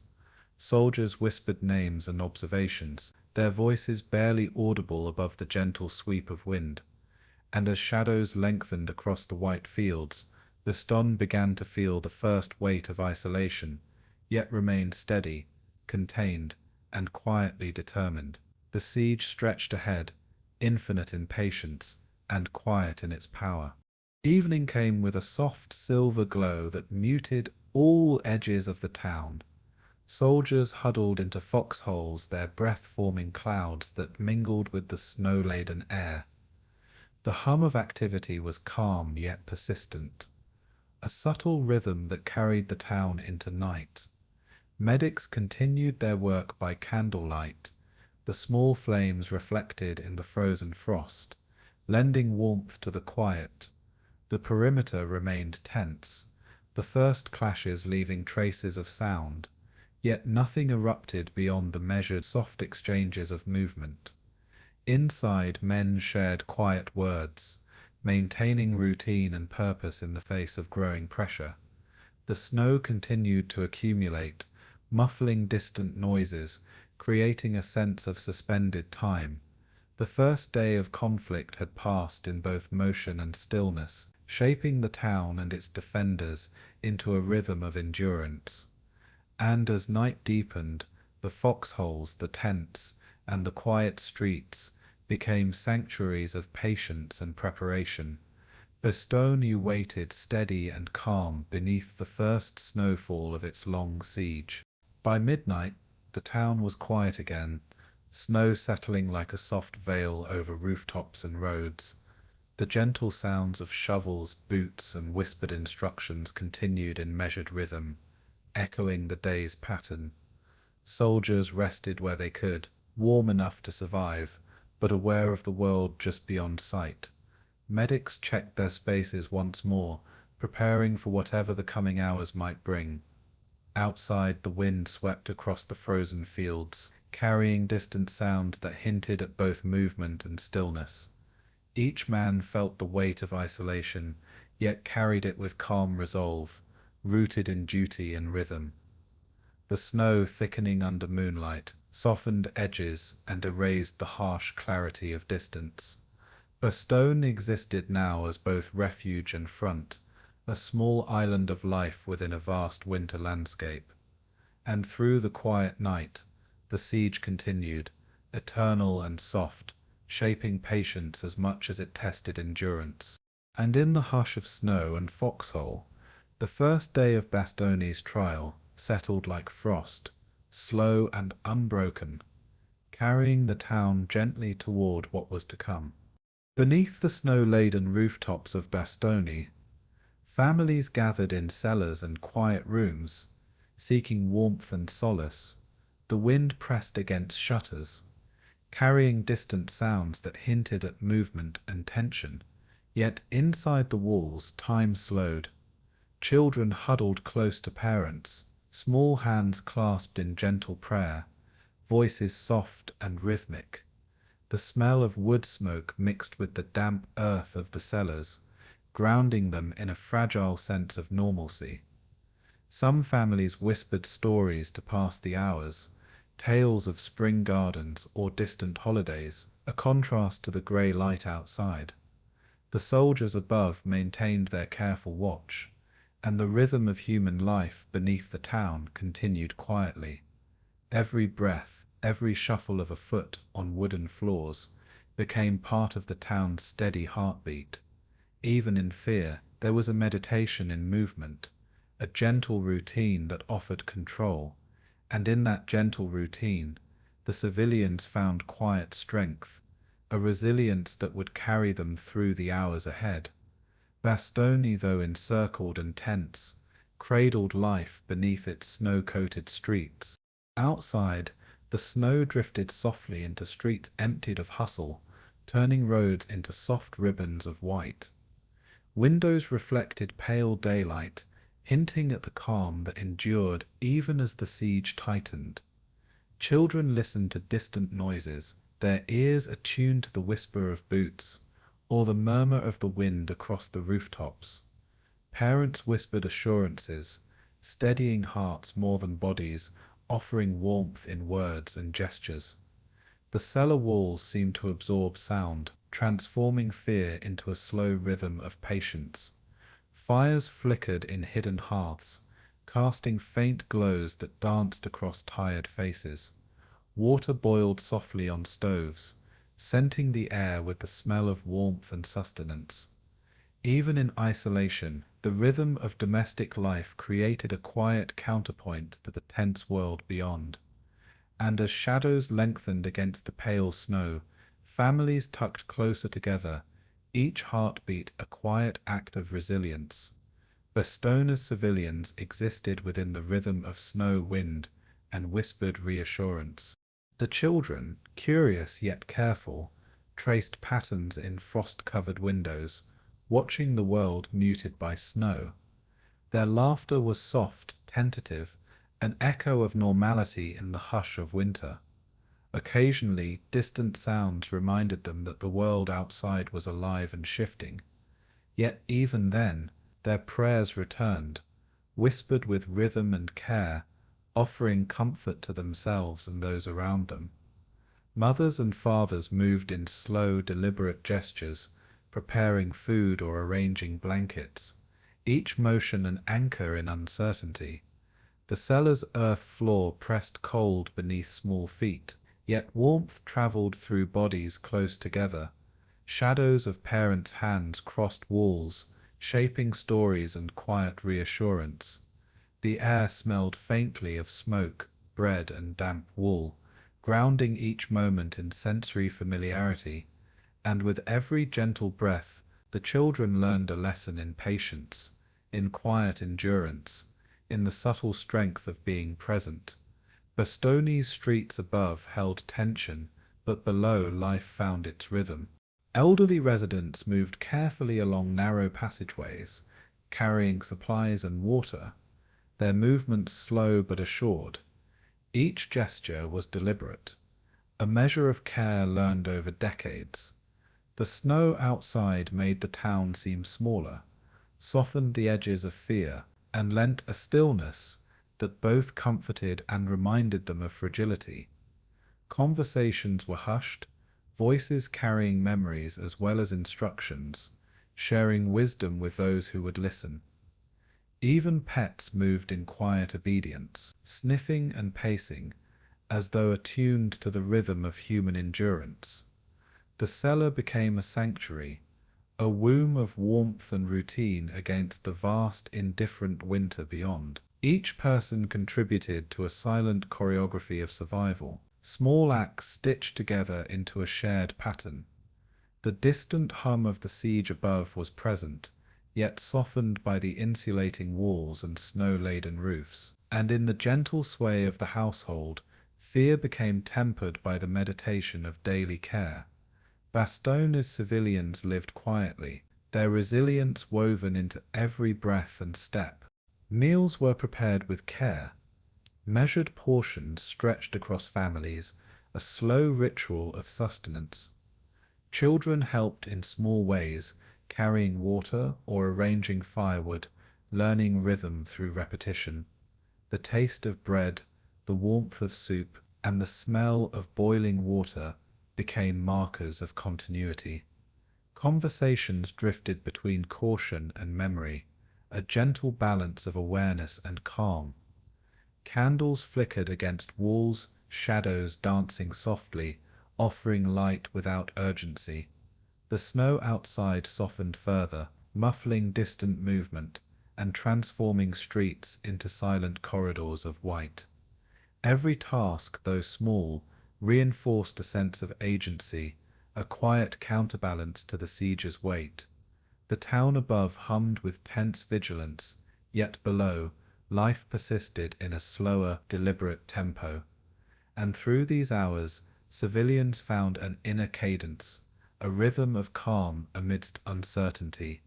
Bastogne's winter was harsh, but life carried on gently, insistently, quietly. At night, families huddled under blankets, listening to the faint creak of shutters or the distant echo of boots. Their breaths formed soft clouds in the cold air, moving in sync with the hushed rhythm of the cellar. Prayers returned, low and measured, blending with whispers of stories and lullabies. The snow outside continued its quiet descent, layering over streets and rooftops, smoothing the harshness of isolation. In these hours, the town became a meditation in resilience, a quiet unfolding of patience and care. Every whispered reassurance, every gentle touch became a small anchor against uncertainty. Even fatigue became part of the rhythm, as eyelids drooped and bodies relaxed into careful sleep. Outside, the siege pressed onward, relentless yet softened by the falling snow. And within each family, the heartbeat of Bastogne persisted, steady and calm, carrying them through the night. The civilians' winter was quiet, yet unbroken, an enduring pulse beneath the tension of encirclement. Morning light filtered through frost-laced windows, pale and silver, casting gentle patterns on the cellar walls. Families rose slowly, moving in soft, deliberate motions, careful not to disturb the fragile calm. The smell of warm bread and tea filled the air, anchoring them to the present. Children played quietly, tracing patterns in flour or paper, finding rhythm in small gestures. Adults checked fires and water, maintaining the slow meditation of routine. Outside, the snow muted every sound, lending a hushed quality to distant activity and movement. The siege above continued, but below life found measured continuity in its repetition. Every step, every breath, became a quiet assertion of presence and endurance. And in that morning light, Bastogne's people carried forward, unhurried, steady, attentive to the small, enduring rhythms of existence. Their resilience was quiet, woven into the heartbeat of a town held fast by snow and patience. By afternoon, the town above had settled into a rhythm of vigilance, and the civilians followed their own steady cadence below. Small tasks repeated like gentle waves, sweeping boiling water, arranging blankets, sharing warm gestures. Conversations flowed softly, an undercurrent of observation and care beneath the hum of preparation. Children whispered stories to one another, laughter, quiet, measured, blending with the distant sound of snow drifting against the streets. Parents guided their motions, their touch firm yet calm, teaching subtle lessons of patience and attention. Frost on windows reflected muted light, softening walls and corners of the cellar. The air carried the scent of bread, smoke, and wool, linking body and mind to familiar rhythms. Even in isolation, the town remained alive, its heartbeat synchronized with the small, deliberate motions of its people. And as evening approached, the snow continued to fall, gentle and persistent, folding the world in quiet white. Bastogne's civilians endured, their lives a meditation of calm and subtle courage beneath the siege above. The 101st Airborne spread across the snowy perimeter, each outpost a small thread in a fragile web of defense. Foy, Noville, and Marvy became more than names on a map. They were whispered fragments of steadfastness, points of quiet defiance against the encroaching cold and silence. Soldiers moved carefully between positions, their steps deliberate on icy paths, listening to the wind as though it carried messages from the enemy. Each foxhole, each barricade, became a meditation in motion, a slow affirmation of presence. The snow softened footsteps and muffled distant sounds, making every movement deliberate and measured. Communications were sparse, shared in hushed tones, Yet each message carried weight and clarity. Men checked one another's gear, adjusted straps and rifles, and shared nods of reassurance. Even as the distance between posts stretched thin, the rhythm of duty bound the soldiers together in quiet, deliberate motion, and with every breath in the icy air, the outposts became small islands of persistence, holding the line with silent resolve. Bastogne's perimeter was both fragile and enduring, stitched together by the quiet heartbeat of those who remained. Foy held its place like a single note in a vast symphony, a reminder that every position mattered. Soldiers adjusted their stances in snow-dusted trenches, scanning distant ridges and tree lines with calm attention. Reports arrived sporadically, each one carrying subtle shifts in understanding. A ridge occupied, a path blocked, a road watched. The wind carried these pieces of information softly, weaving them into the rhythm of the day. Men worked quietly, reinforcing positions with small gestures, a shovel here, a log there, a careful movement that became part of a shared meditation. Even under tension, the frost-scented air seemed to encourage patience, a soft accompaniment to alert minds. The villagers beyond the lines remained sheltered, unaware of the subtle choreography unfolding in their fields. And in that quiet, Foy became more than a location. It became a quiet testament to attention, endurance, and deliberate care. Each movement was a measured response, a meditation in vigilance. The day stretched forward gently, each hour stitched to the next in purpose and patience. Neuville offered another note in the tapestry of defense, a small ridge where presence itself was the strongest statement. Men crouched low, snow pressing against coats and boots, listening to the wind sweep through bare trees. The foxholes dug into frozen earth felt permanent in their slow shaping, yet fragile in their thin walls. Reports of movement beyond the horizon were shared softly, each word carrying the weight of both caution and knowledge. Soldiers exchanged nods and gestures, quiet affirmations of shared responsibility. The distant village seemed suspended in the snow, unaware of the careful choreography on its outskirts. Even as the frost nipped fingers and faces, the rhythm of duty persisted, deliberate and unhurried. Every breath, every subtle adjustment of gear or stance became a gentle exercise in mindfulness. And through that meditation of presence, Neuville held its space, a quiet fragment of defiance in the still white world. Bastogne's ring grew tighter, yet each point of resistance carried weight and meaning. Marvy lay farther along the perimeter, a distant yet essential pulse in the town's heartbeat. Soldiers moved with care along the icy paths, their eyes tracing tree lines and snowdrifts, alert to subtle changes in the landscape. Each movement was precise, measured, a small contribution to the whole of the defense. The wind and snow softened the edges of threat, yet amplified attention, creating a rhythm that combined patience with vigilance. Men reinforced positions with hands and tools, shaping snow and earth into protective forms. Even as fatigue pressed against bodies, the quiet focus of duty carried them onward. Messages delivered with soft urgency threaded the posts together, linking small points of resistance into a cohesive whole. And in that connectivity, Marvy became a symbol, not of power, but of deliberate presence and persistent attention.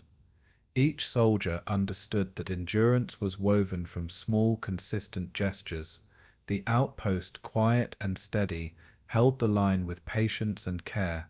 Throughout the perimeter, each position echoed the others, a pattern of calm awareness against encroaching isolation. Soldiers shared small comforts, a whispered word, a warm gesture, a moment of acknowledgement, grounding each other in the rhythm of survival. The snow muted sound, yet accentuated presence, every breath and step deliberate and significant. Maps and notes passed along quietly, the soft rustle of paper marking the subtle pulse of strategy. Every ridge and alley became both boundary and guide, shaping how men moved and responded. Even as the siege pressed in from all sides, the perimeter maintained a quiet order, a careful choreography of stillness and action. And in the shared awareness, the soldiers found resilience, a slow unfolding of strength beneath the weight of snow and sky. Bastogne's names, Foy, Neuville, Marvy, became anchors, whispered reminders of persistence and purpose. Each outpost was a fragment of defiance, small yet significant in the vast muted landscape. And as night fell, the town's heartbeat continued, quiet, steady, and deliberate. The snow deepened, softening edges, shaping every footstep and movement with subtle insistence. Soldiers in foxholes checked weapons and positions, their gestures deliberate and careful. Reports trickled in, relayed in quiet tones, each one folding into the day's rhythm. The distant trees seemed to lean toward the town, listening, yet the perimeter held patient and attentive. Men shared sparse words, maintaining presence through both action and stillness. Even fatigue became part of the cadence, a gentle reminder to rest without abandoning purpose. Bastogne itself seemed to breathe beneath the quiet night. The town's rhythm synchronized with the meticulous attention of those who guarded it. And in that synchronization, the outposts became legends, their names carrying meaning beyond the map. Every ridge, every snow-covered street, every whispered acknowledgement strengthened the fragile, persistent line. The town endured, steady and calm beneath the white and quiet night. By early morning, frost-laden air settled into quiet clarity, revealing the perimeter's rhythm and reach. Soldiers shifted subtly, maintaining vigilance while conserving strength, their motions soft yet deliberate. Snow muffled distant activity, yet every subtle change was noted, every sound interpreted carefully. Even as the cold pressed against boots and gloves, men continued the meditative cycle of presence, observation, and reassurance. Messages moved along the line like whispered threads, binding Foy, Neuville, and Marvy together in quiet solidarity. The wind swept gently through trees and ridges, a soft accompaniment to the heartbeat of the perimeter. Each outpost became a fragment of purpose, a deliberate affirmation of endurance in a world softened by snow. And through this steady rhythm, the soldiers of the 101st held their ground, their patience shaping the town's defiance. Bastogne was not yet broken, not yet bowed, but quietly persistent. The line held, and with it, the heartbeat of a town waiting for the day to unfold. By afternoon, the rhythm of the perimeter had become second nature. A quiet choreography of presence and vigilance. Men moved softly through snow-laden paths, shifting positions and checking equipment with measured attention. Each outpost whispered its significance, every ridge and lane a story of patience and resilience. Soldiers shared warmth and small gestures, reinforcing the subtle bond that carried endurance through long hours. The snow continued to fall gently, shaping sound and space, turning the world into a soft white expanse. Reports passed along the line, each one a fragment of understanding, quietly stitched into strategy. Even fatigue was integrated into the rhythm, a gentle ebb in the persistent tide of observation and care. And as evening approached, Bastogne's defenders remained steadfast, each name and position a fragment of defiance carved into the winter landscape. The town endured, stitched together by small deliberate acts that resonated far beyond their scale. And through the soft drift of snow and the steady pulse of the perimeter, Bastogne held the line, patient, calm, and unwavering. Snow drifted across Bastogne like a slow-moving tide, settling on rooftops, trees, and rifles alike, softening edges and muffling sound. The air was crisp and still, each breath forming tiny clouds that vanished as quickly as they appeared. Soldiers huddled in foxholes or tents, their bodies pressed against wool blankets, sharing warmth in silence. Frost crept across exposed skin, a quiet, persistent reminder of nature's presence and power. Rations were small and deliberate, each bite of bread or sip of water measured and savored. Amid the cold, men wrote letters home, their hands trembling slightly as ink met paper. Words became lifelines, carrying reassurance and longing across frozen landscapes to unseen loved ones. The rhythm of writing, of shaping sentences carefully, mirrored the slow passage of time in the snow-covered town. Even the simplest phrases took on weight, turning quiet moments into acts of endurance. And as the pen moved across the page, the soldiers' hearts carried warmth into the stillness of winter. Frostbite whispered at fingertips and toes, subtle at first, then persistent, a gentle intrusion into daily life. Each touch of cold was met with careful attention. Gloves adjusted, socks shifted, boots tightened against icy ground.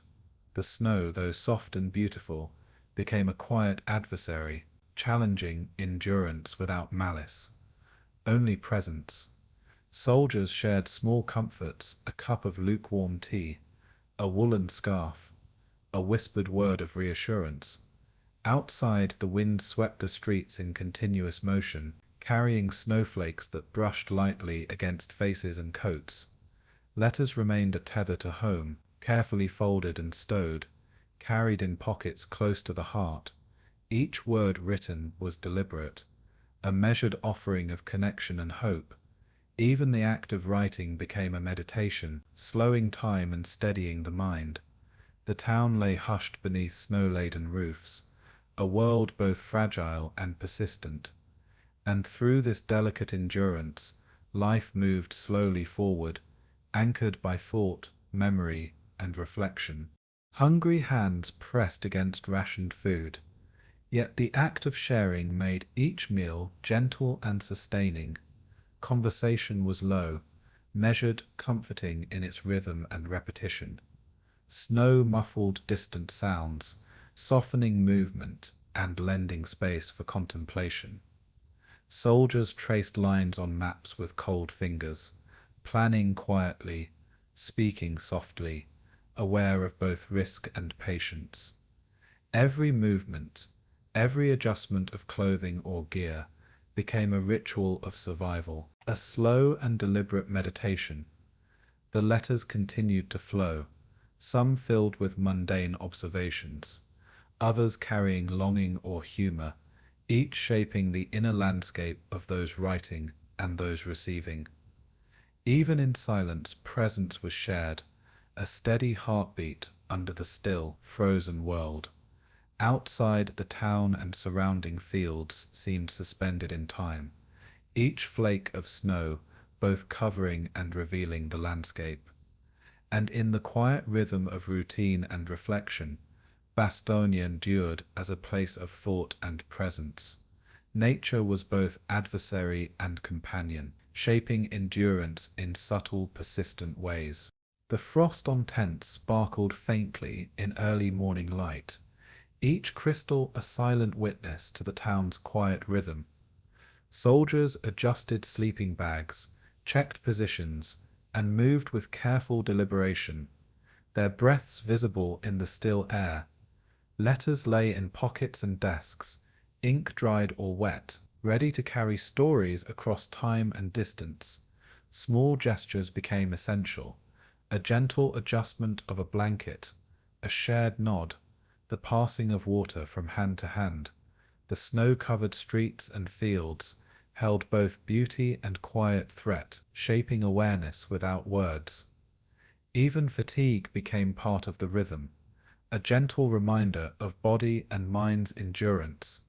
Medics offered warmth and comfort in hushed tones, their presence steady and slow.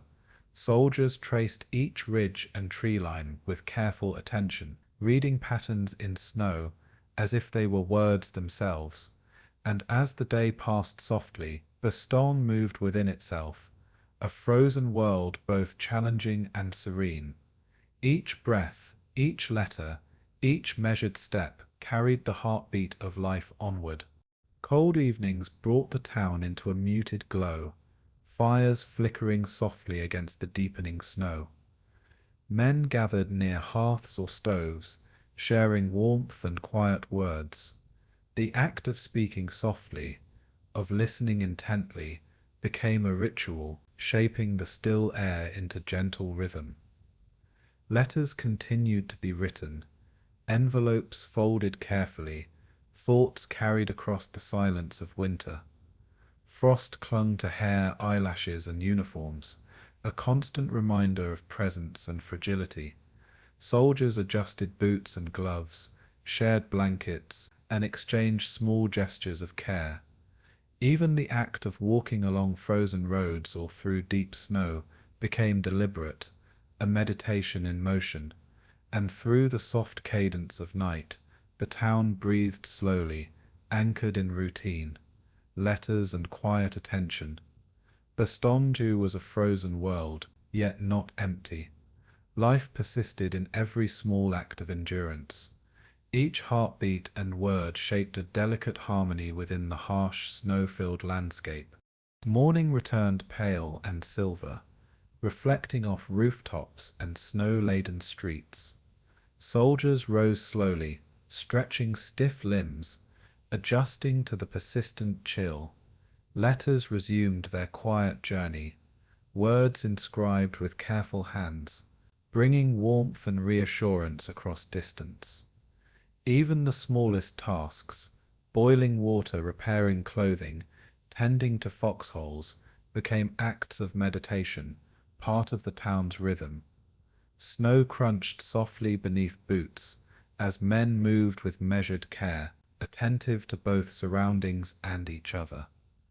Meals were shared quietly, laughter muted yet present, grounding the soldiers in the small comforts of life. The town itself seemed suspended, each building and road softened by snow, every edge gentle in its clarity. And through it all, letters remained conduits of thought, memory and hope, carrying hearts to those beyond the frozen landscape. Bastogne's pulse persisted, slow, deliberate, and steady beneath the watchful presence of winter. The endurance of body and soul continued, carried in every breath, every gesture, every word written in the stillness. Frost began to cling more stubbornly as the day stretched, forming delicate patterns on windows, equipment, and clothing. Soldiers paused to notice small beauties, the shimmer of ice on branches, the subtle curve of snowdrifts, the quiet rustle of wind.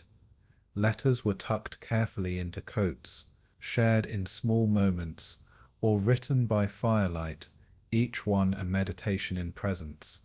Hands were warmed by proximity to others, by careful rotation near small stoves or embers.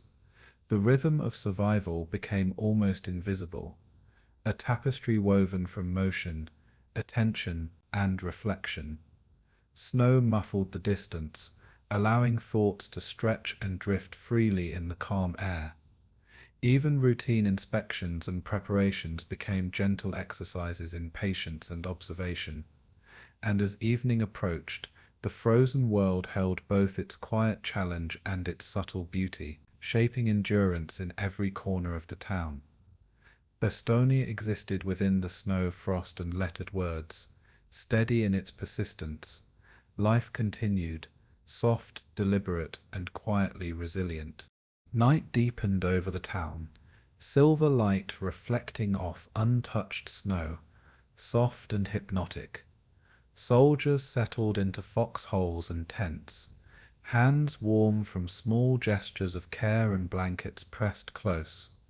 Letters lay folded on tables, desks, or laps, carrying thoughts and prayers in slow, measured rhythm. The wind moved gently across rooftops, sounding almost like whispered accompaniment to the town's quiet heartbeat. Even the frost and cold became part of the meditation, pressing awareness into bodies and minds without urgency. Meals were small, shared and deliberate, each bite grounding soldiers in continuity. The snow-coated streets and ridges remained still, holding both presence and absence in gentle balance. And as sleep approached, Bastogne rested beneath the quiet watch of winter, its people anchored in routine, reflection, and letters written by trembling yet determined hands. The frozen world carried on, slow and unbroken, shaping endurance of both body and soul. And beneath the silvered snow, Bastogne exhaled gently, preparing for the days yet to unfold. The snow lay heavy across Bastogne, muffling sound and softening edges, yet within the town, tension coiled quietly like a held breath. Soldiers shuffled letters, prepared rations, and adjusted positions, each aware of the invisible thread that tied them together. In the midst of this frozen world, an unexpected message arrived. An ultimatum from the German command, soft on paper but heavy in implication. The words were precise, formal, yet carried an unspoken weight: surrender or face consequences. Silence lingered as the message was read aloud, each listener absorbing its gravity in quiet contemplation.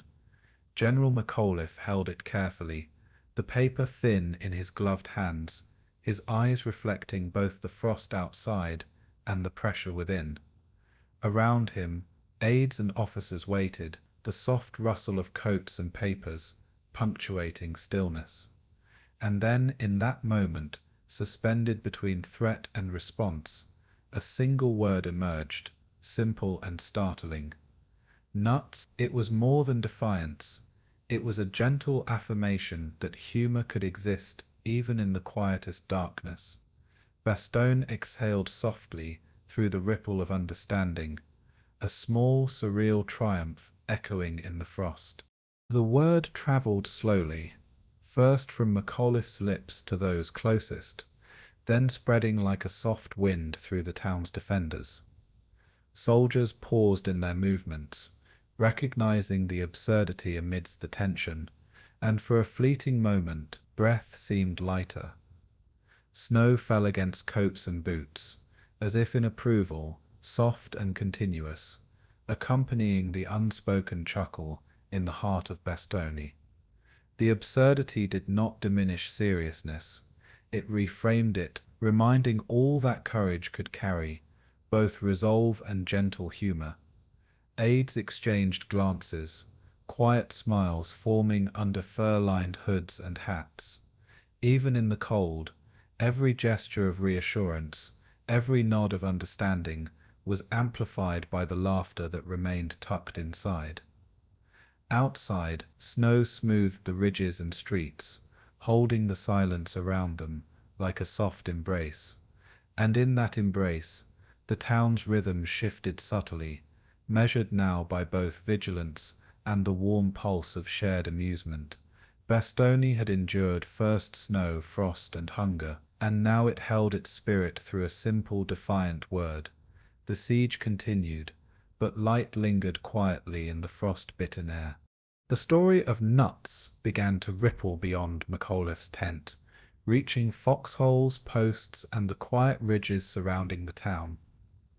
Soldiers whispered it carefully, repeating the word as though it were a charm against fear.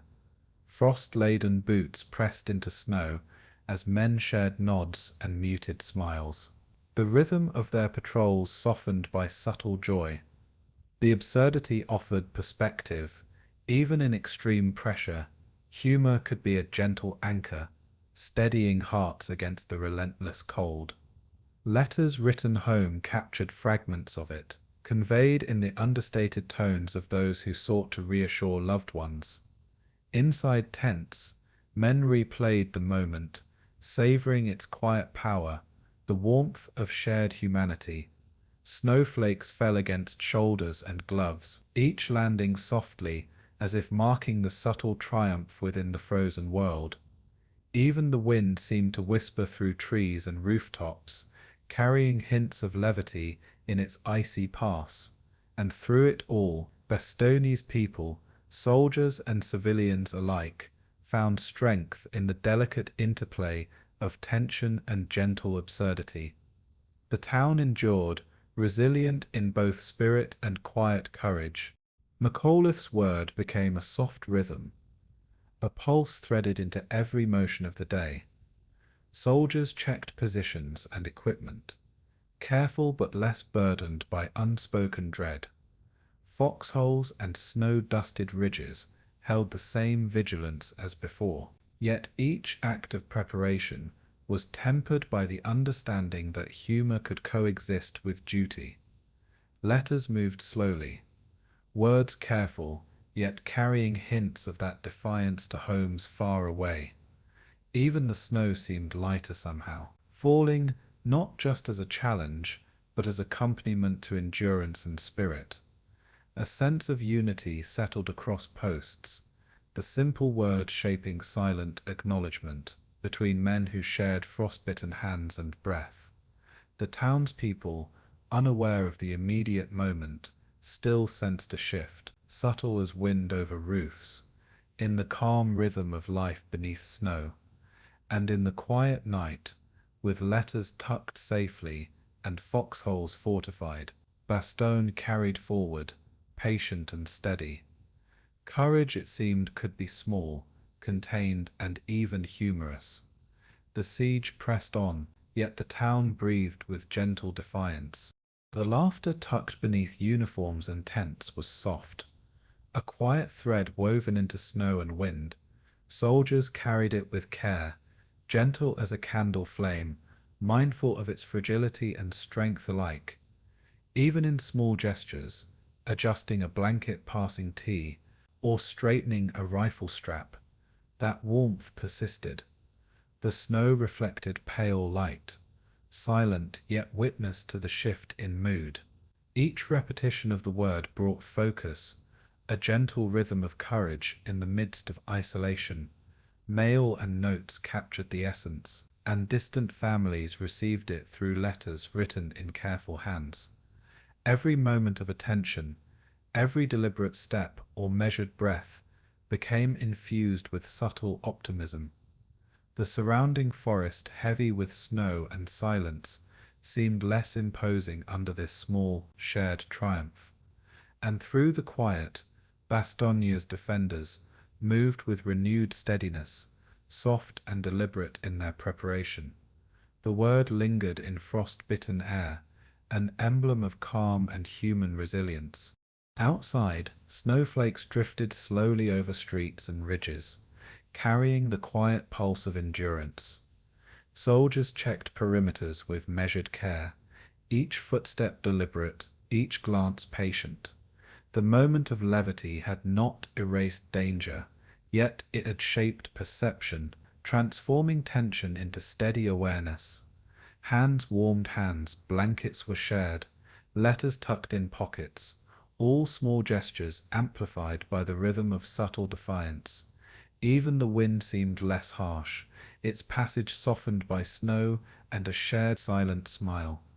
The outlying positions, Foy, Neuville, Marvy, hummed with quiet recognition, each soldier aware that persistence and perspective traveled faster than snowflakes, and as night approached, the soft glimmer of moonlight on frost mirrored the gentle pulse of shared humor beneath hardship.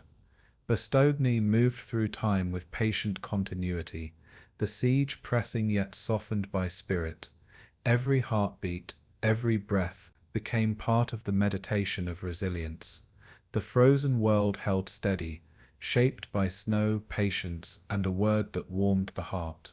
Evening deepened, silver and muted, over snow-draped rooftops and ridges.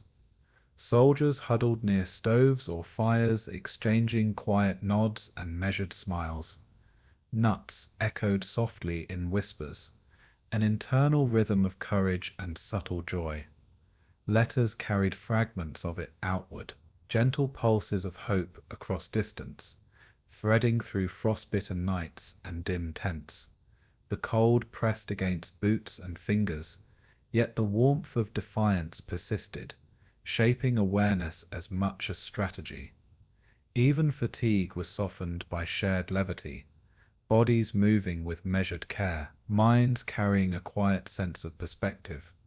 The snow-coated town seemed suspended, patient, watching, while the defenders' spirits intertwined with its rhythm. And through it all, Bastogne endured in stillness, steady and calm, its heartbeat threaded with humor, patience, and quiet triumph. Every gesture, every breath, every letter became a testament to endurance. The town's spirit was unbroken, a gentle, enduring pulse in frozen air. By midnight, the quiet held deep, silvered in moonlight and snow. Soldiers rested in foxholes or tents, hands tucked against cold, letters folded carefully on laps or desks. The memory of McAuliffe's defiance persisted, soft and steady, shaping mood and attention alike. Frost formed delicate patterns on tents and rooftops, silent witnesses to quiet courage.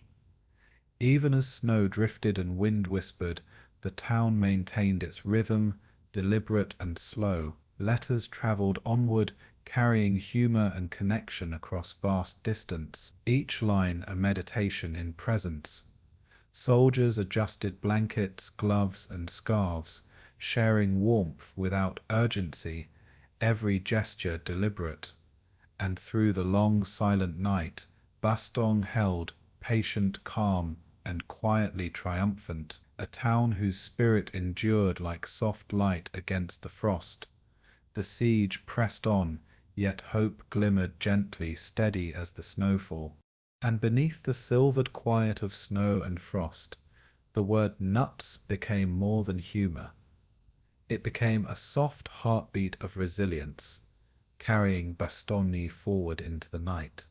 Snow continued to fall steadily over Bastogne, thick and unbroken, shaping streets and ridges into a seamless white landscape. The men of the 101st Airborne moved quietly among foxholes and barricades, their movements deliberate, measured against the relentless cold. Air support and supply drops were halted by weather, leaving them to rely on slow, careful rationing and the rhythm of patient vigilance. Amid this isolation, small acts of care became monumental, sharing blankets, adjusting gear, and offering soft words of reassurance. Priests moved among the soldiers, their presence gentle, hands resting briefly on shoulders, murmuring prayers that carried warmth into frozen air. The wounded were tended with soft diligence, every gesture precise and intentional, each touch an offering of calm amidst pressure. Snow drifted over boots and tents, muffling sound, and creating a quiet cocoon around the town. And in that cocoon, faith became both tangible and invisible, shaping endurance through attention and shared presence. The town held, guided by invisible threads of care, ritual, and resolve. Each breath, each step became part of a slow meditation on courage and patience. Men knelt quietly on snow-dusted ground or in tents, heads bowed, hands clasped, letting the rhythm of prayer guide them. Their voices were low, measured, blending with the soft wind and falling snow outside. Every word carried intention, a thread of connection reaching beyond the town to home, to loved ones, to a higher presence. The wounded lay wrapped in blankets, hands held briefly, Murmurs exchanged that spoke more than instruction or comfort. Outside, snow pressed against wooden beams and foxhole edges, a persistent reminder of the element's presence. Soldiers shared glances, small acknowledgments of shared endurance, the soft language of comradeship carrying them forward. Even in fatigue, gestures remained deliberate, a gentle choreography of attention, warmth, and observation. And as prayers wove through tents and trenches, courage took the form of stillness, a quiet acceptance of circumstance and time. The wind carried soft whispers across the town, blending the human pulse with the rhythm of winter. Bastogne endured, grounded in faith, patience, and the gentle persistence of its defenders. Rations were shared quietly, each bite a measured gesture of care and sustenance. Soldiers adjusted clothing and blankets, mindful of frost and fatigue, careful not to disturb the fragile calm. Priests continued their rounds, murmuring words of comfort, moving slowly among foxholes and tents with deliberate attention. Each touch, each word became a meditation in presence, a rhythm of endurance against both weather and circumstance. Snow pressed against rooftops and ridges, muffling distant sound and shaping awareness of the town as both fragile and enduring. Letters continued to be written, carrying thoughts, prayers, and hope across the invisible distances to family and friends. Even in quiet moments of reflection, soldiers sensed the strength in stillness, the power of deliberate attention to small acts. And in these small rituals, meals, prayers, shared gestures, Bastogne's defenders found sustenance beyond food, beyond instruction. The town moved forward with steady breath and patient resolve. Each heartbeat, each word, each prayer carried the weight of endurance into snow-draped hours. Frost glimmered along edges of tents and parapets, sparkling faintly in pale daylight, a reminder of both beauty and challenge. Soldiers shifted slowly, tending gear, adjusting scarves, exchanging quiet nods, every gesture part of a shared rhythm.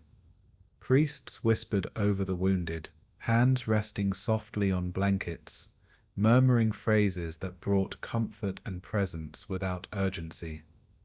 Even the wind, pressing against rooftops and ridges, seemed to encourage reflection, urging a slower awareness of time and place.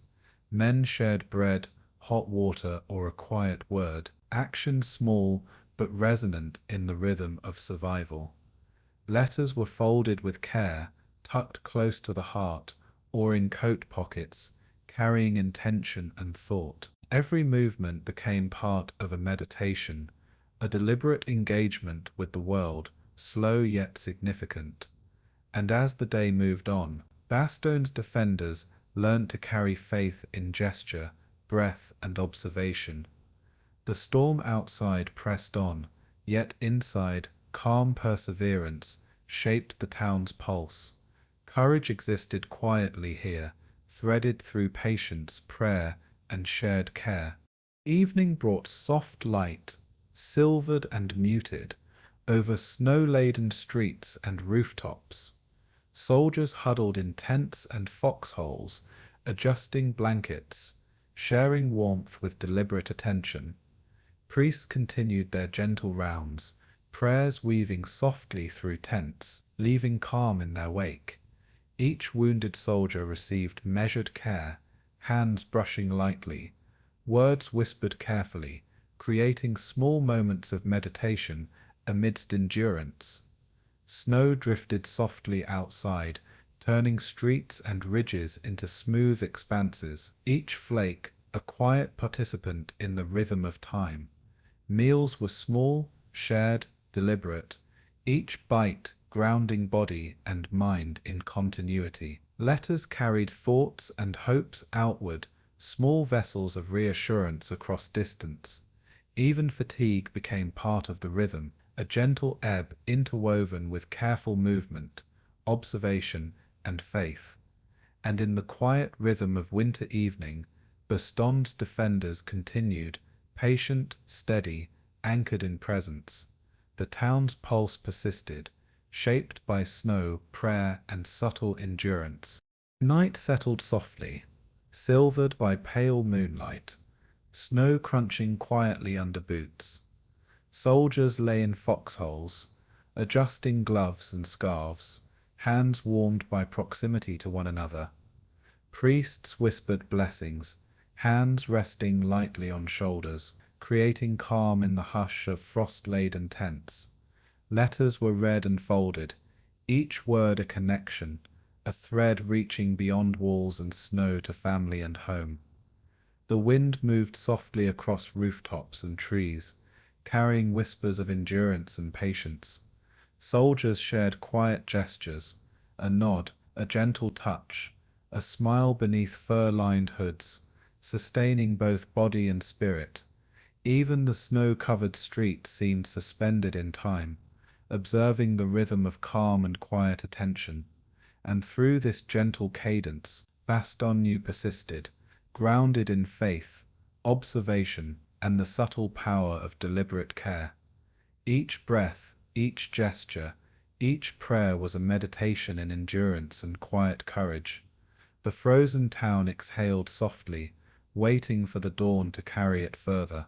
Morning light touched the snow, pale and silver, revealing quiet streets and frost-lined tents. Soldiers rose slowly, stretching stiff limbs, each motion deliberate, conscious of cold and fatigue. Priests moved softly among foxholes and tents, whispering blessings and calm words, hands warm and steady. Meals were shared in measured silence, each bite both sustenance and meditation, grounding the body against the chill. Letters were carefully folded and placed, carrying thoughts, hope, and connection outward to distant homes. Every gesture became part of the town's quiet rhythm, deliberate and patient, a choreography of endurance.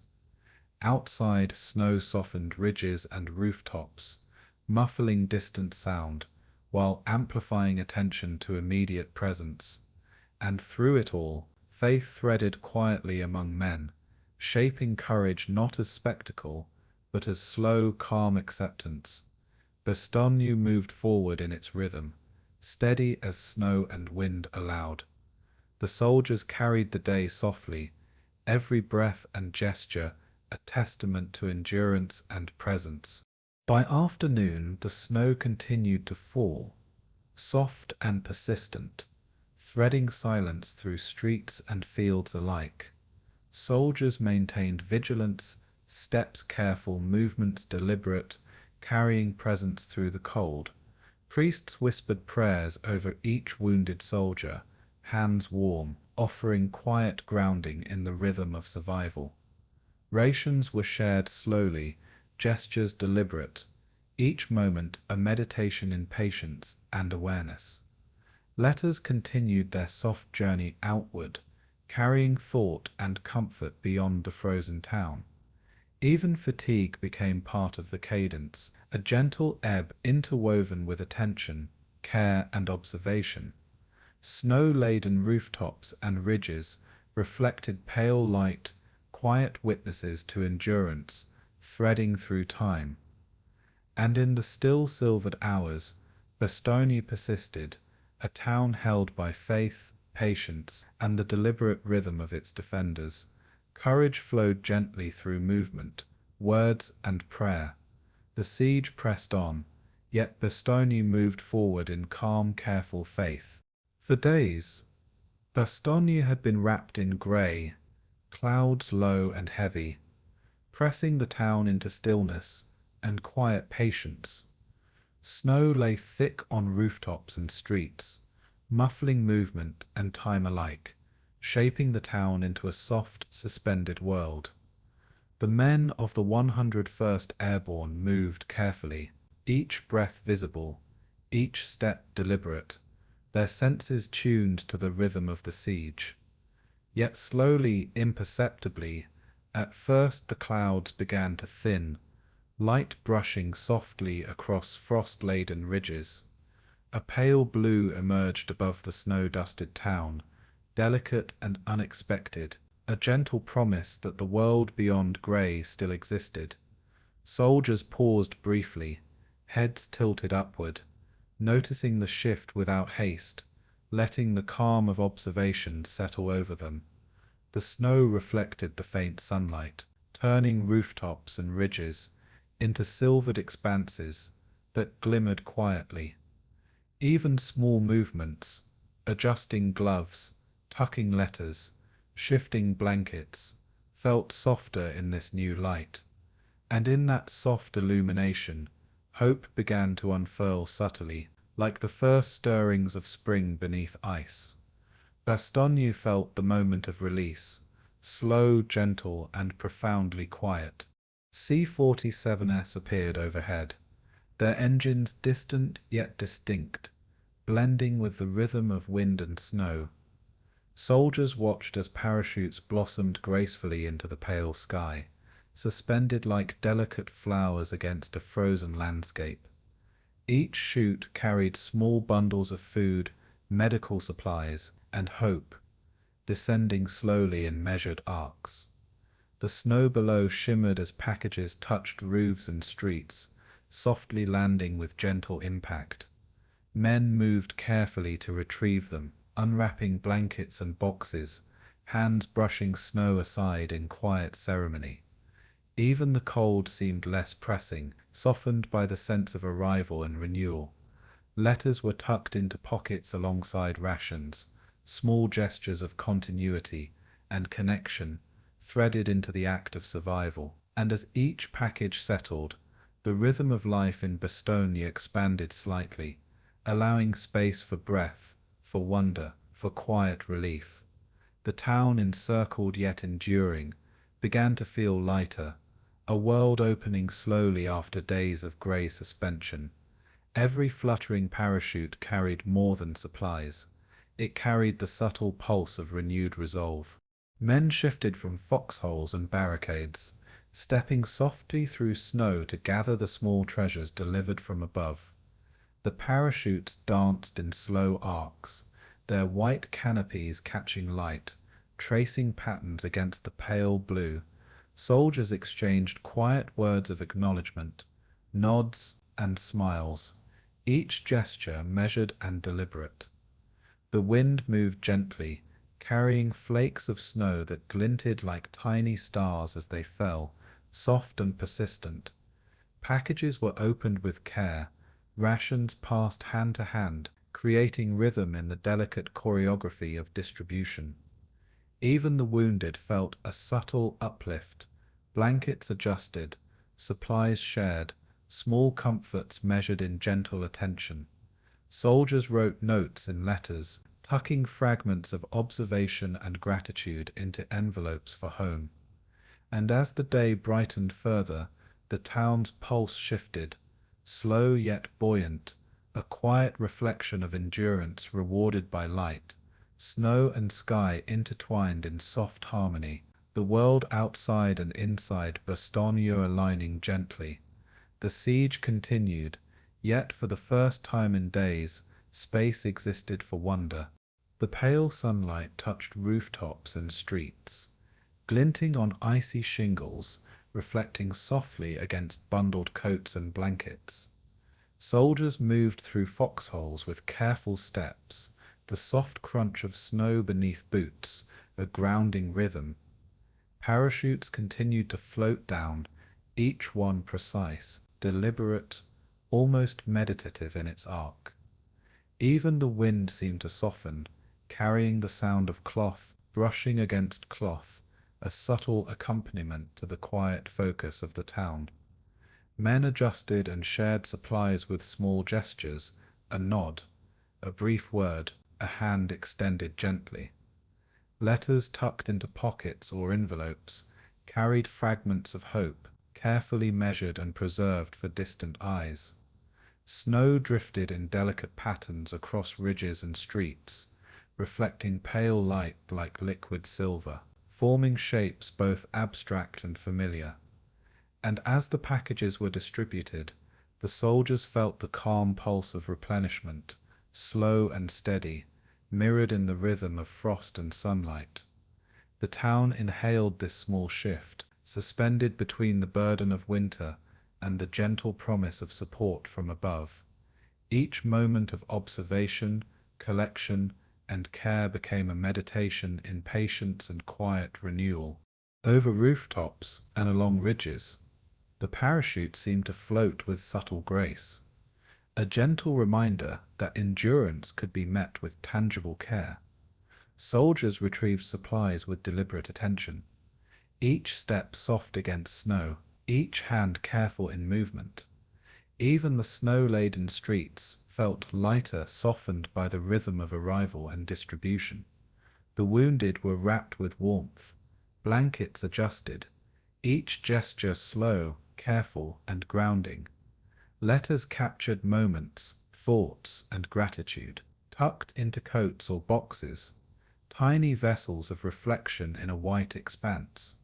The wind brushed softly over the town, carrying flakes that glittered in sunlight, reflecting both calm and motion. And through the rhythm of care, distribution, and quiet observation, Bastogne breathed with subtle expansion.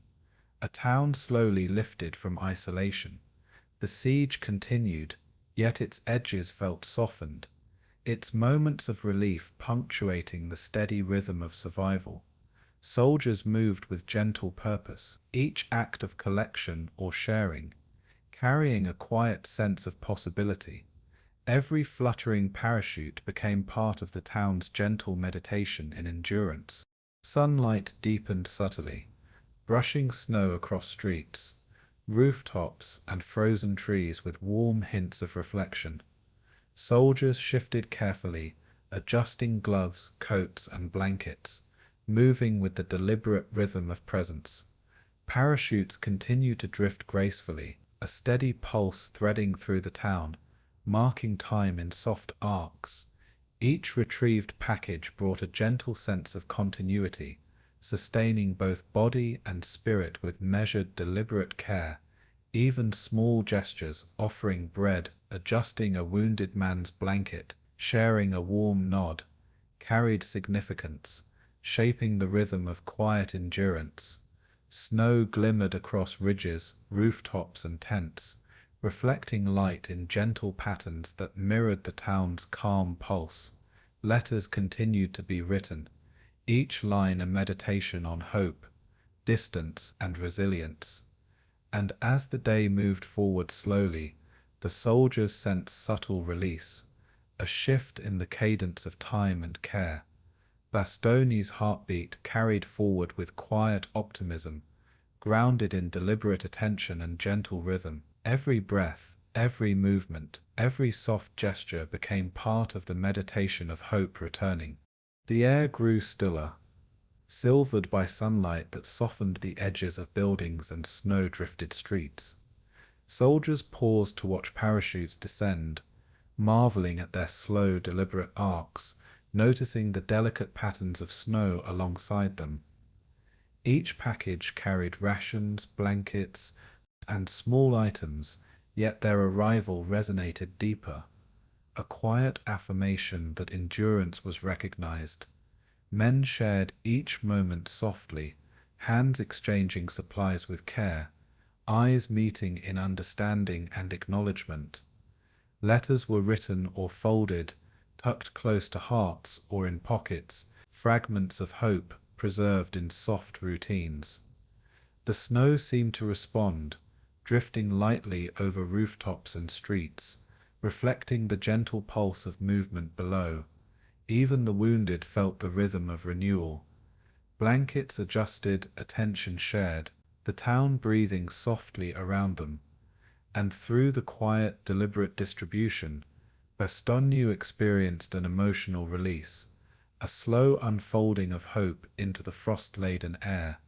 Soldiers walked softly among foxholes and tents, carrying both supplies and the subtle light of optimism.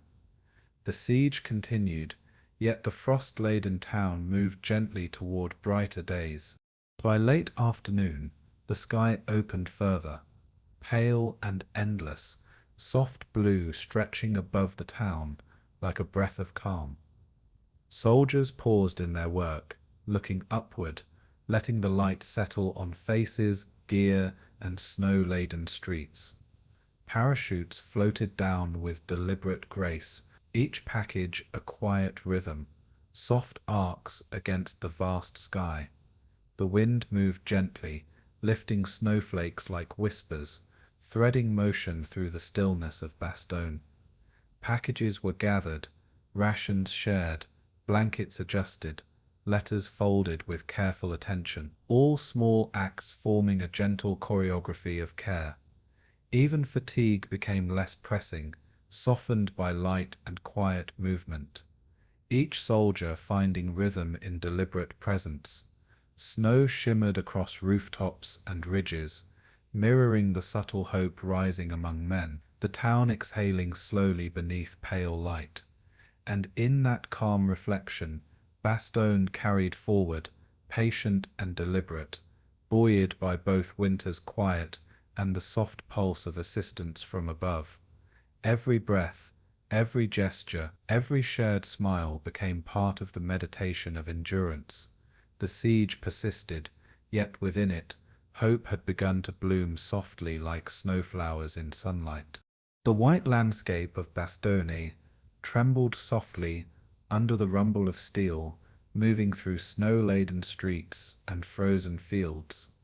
Tanks advanced with deliberate heavy rhythm, their tracks pressing into the thick frost, leaving deep furrows in the quiet town. Artillery fired in measured bursts, distant yet resonant, each thud vibrating through frozen ground and still air. Soldiers shifted in foxholes and trenches, alert and steady, moving with calm attention to rhythm and position. Snowflakes drifted over boots and shoulders, soft against the tense movements of bodies, braced for endurance. Even in the darkness, faint flares illuminated rooftops and ridges, their gentle arcs slicing silver through shadows without harshness. Men whispered to one another, voices soft and deliberate, conveying coordination, reassurance, and subtle resolve. The wind carried both sound and cold, threading through the town in continuous motion, shaping awareness and attention. And beneath the rhythm of steel and snow, Bastogne's defenders held steady, their breathing slow, measured, and patient. Every motion, every adjustment, every glance became a meditation on persistence amid quiet tension.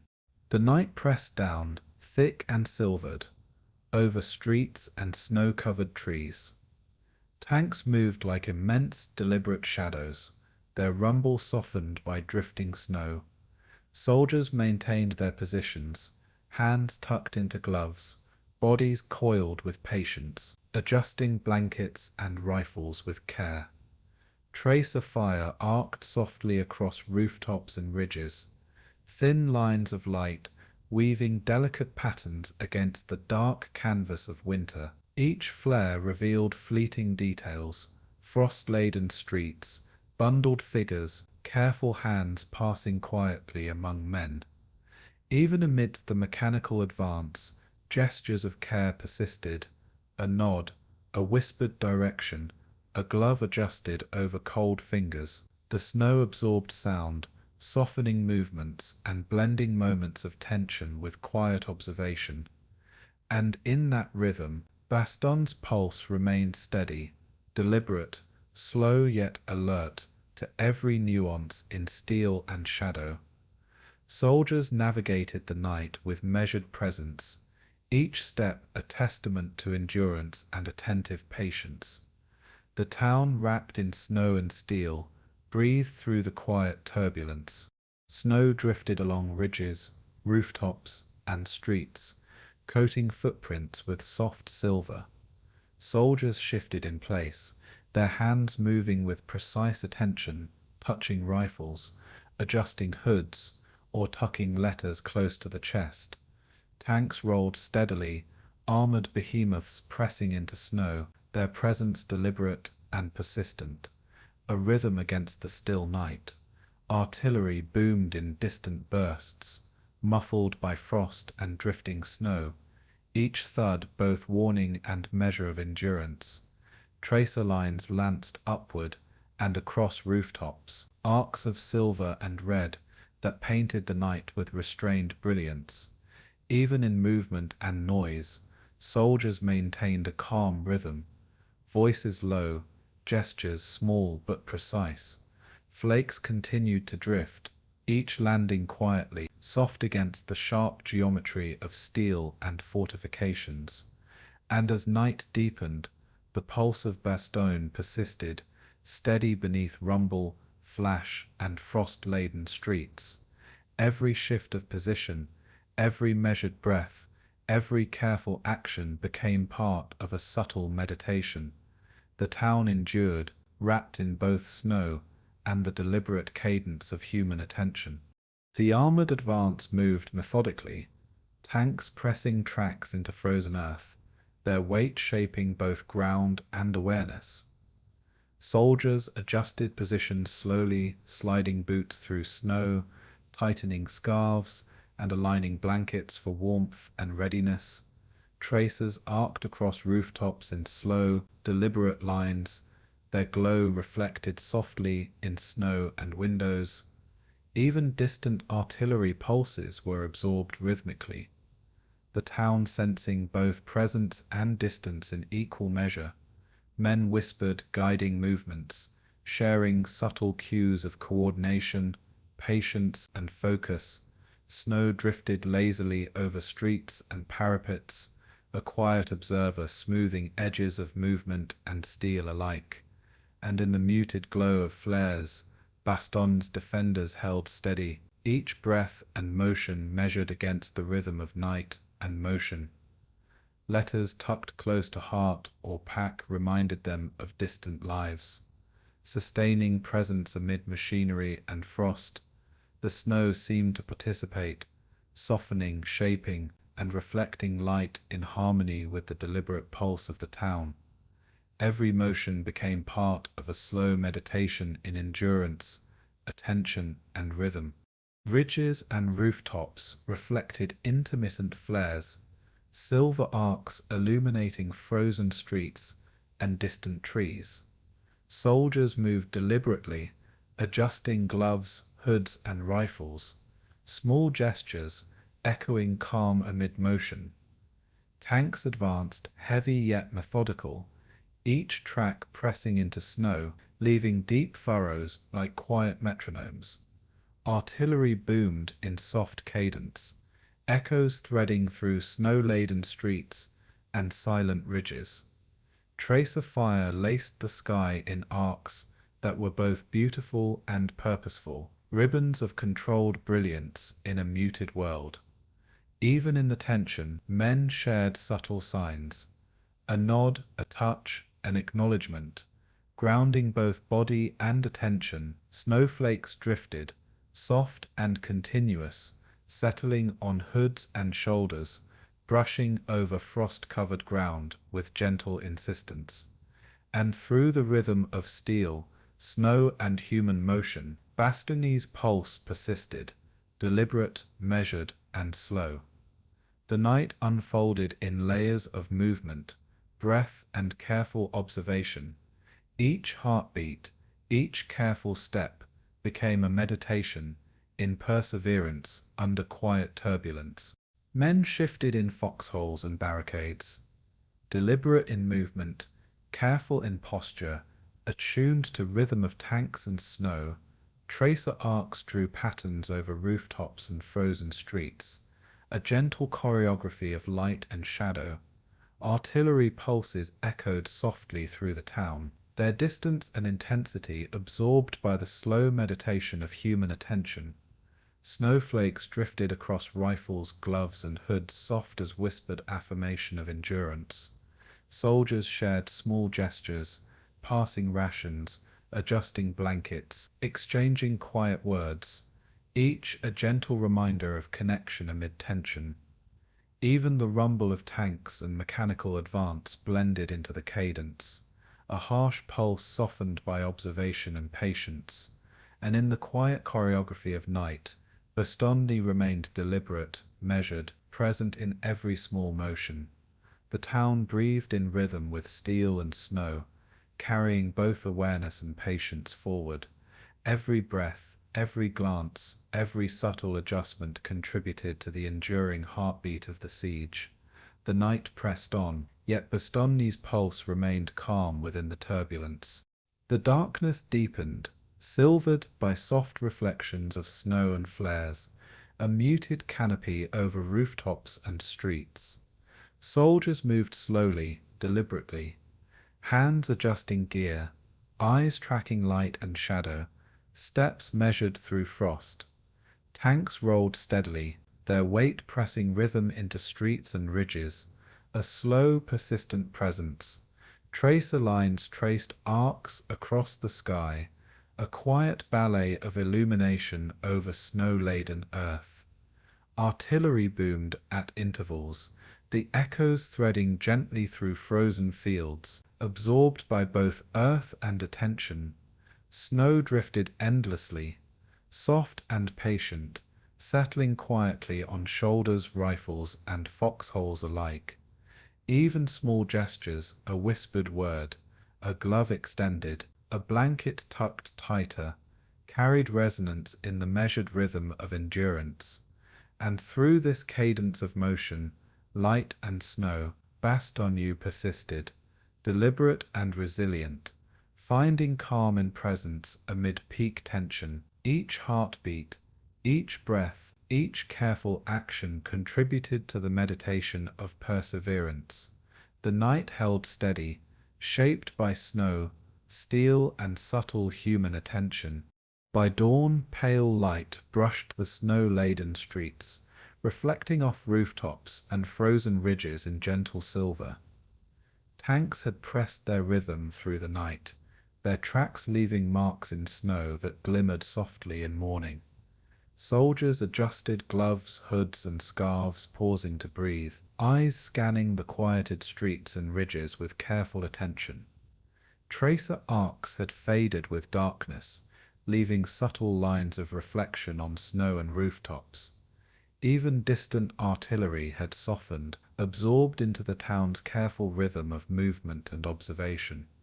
Soldiers shared small gestures of reassurance, tucked letters and supplies, adjusting blankets and gear with measured care. And as light continued to filter over Bastogne, the town's pulse remained deliberate, each breath and motion a meditation in endurance and calm attention. Snow continued to drift softly, shaping streets, rooftops, and foxholes with gentle persistence.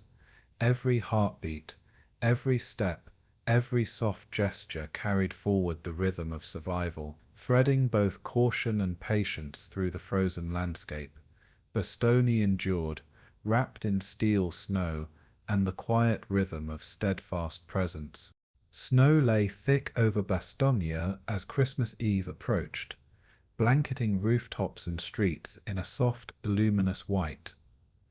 Inside the cellars, soldiers and civilians huddled together, sharing warmth and quiet presence, voices low and measured.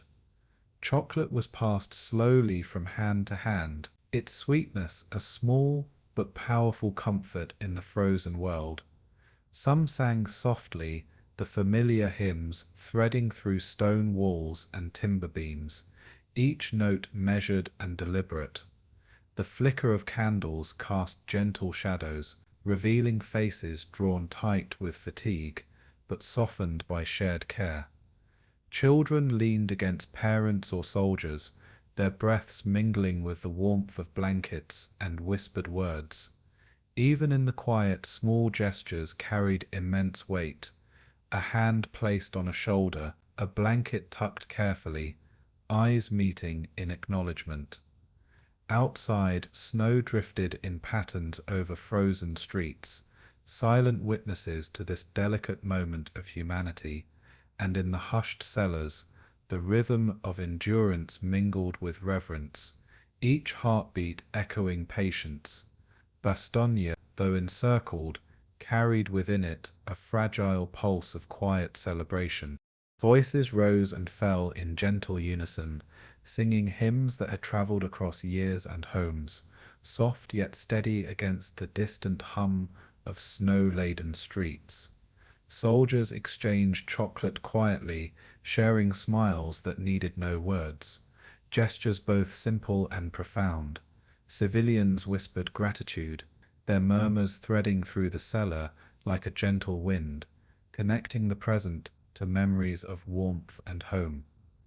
Children pressed close, their eyes bright in the candlelight, absorbing both sound and quiet presence around them. Each song, each bite, each whispered word became part of a shared meditation in survival and calm attention. Outside, the wind pressed lightly against the cellar walls, carrying faint flakes that tapped against frozen windows with delicate rhythm. The men listened, breath measured, allowing the moment to settle into the rhythm of time and endurance.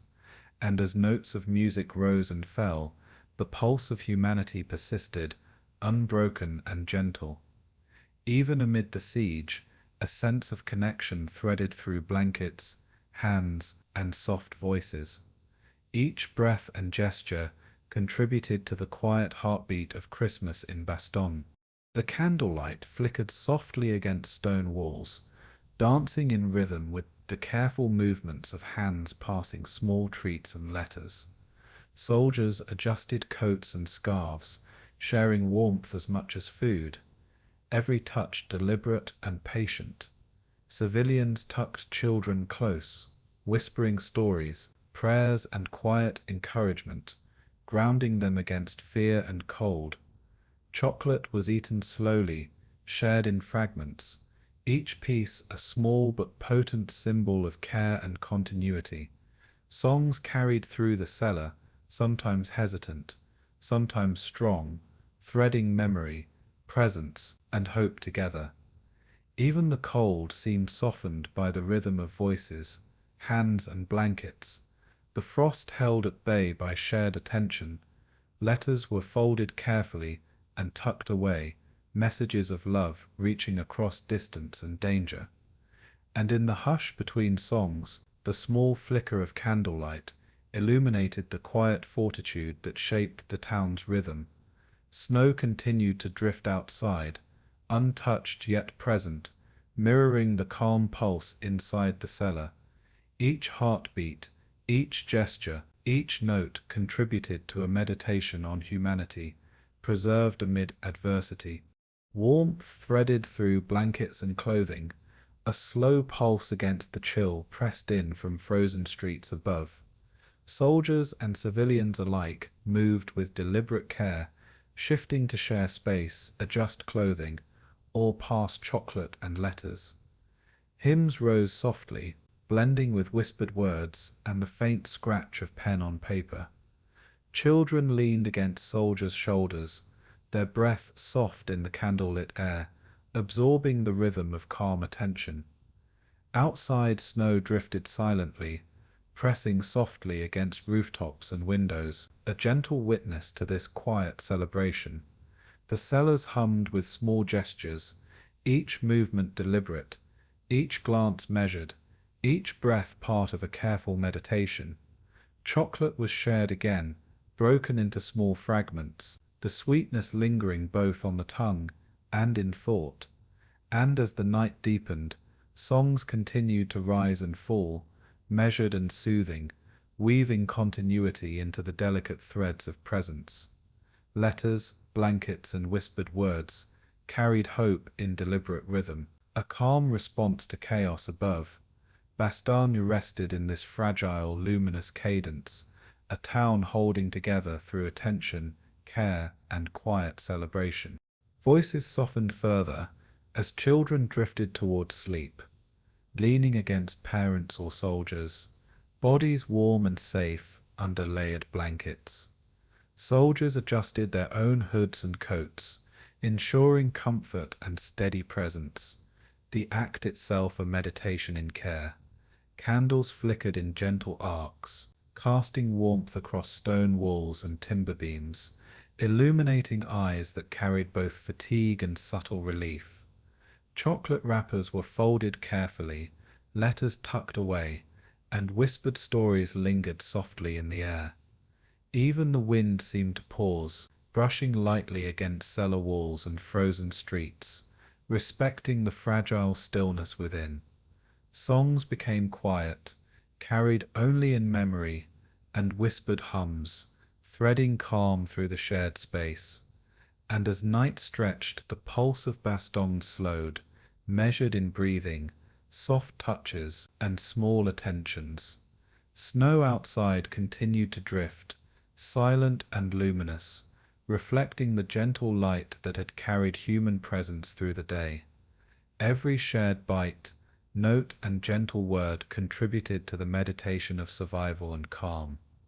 In these quiet hours, humanity persisted, soft and deliberate, beneath snow and siege alike. Time moved slowly, measured by the rhythm of candlelight and quiet movement within the cellars. Soldiers adjusted blankets over the sleeping, shared rations quietly, and offered gentle words, each act deliberate and careful. Civilians whispered thanks and prayers, the subtle pulse of calm threading through stone walls and timber beams. Chocolate continued to circulate in small, measured portions, each bite lingering, a reminder of warmth and care. Hymns, whispered or softly sung, created a delicate rhythm that echoed in the quieted space.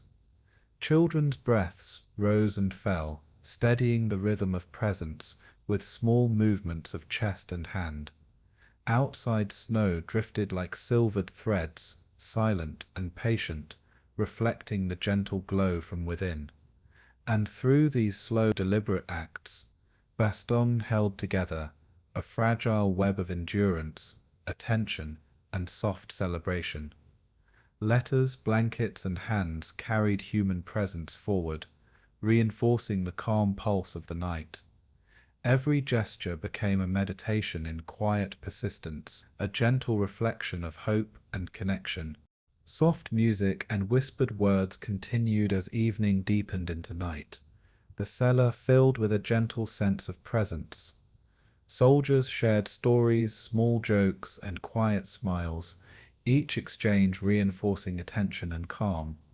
Chocolate rationed with care lingered on the tongue, a sweetness magnified by scarcity and thoughtfulness.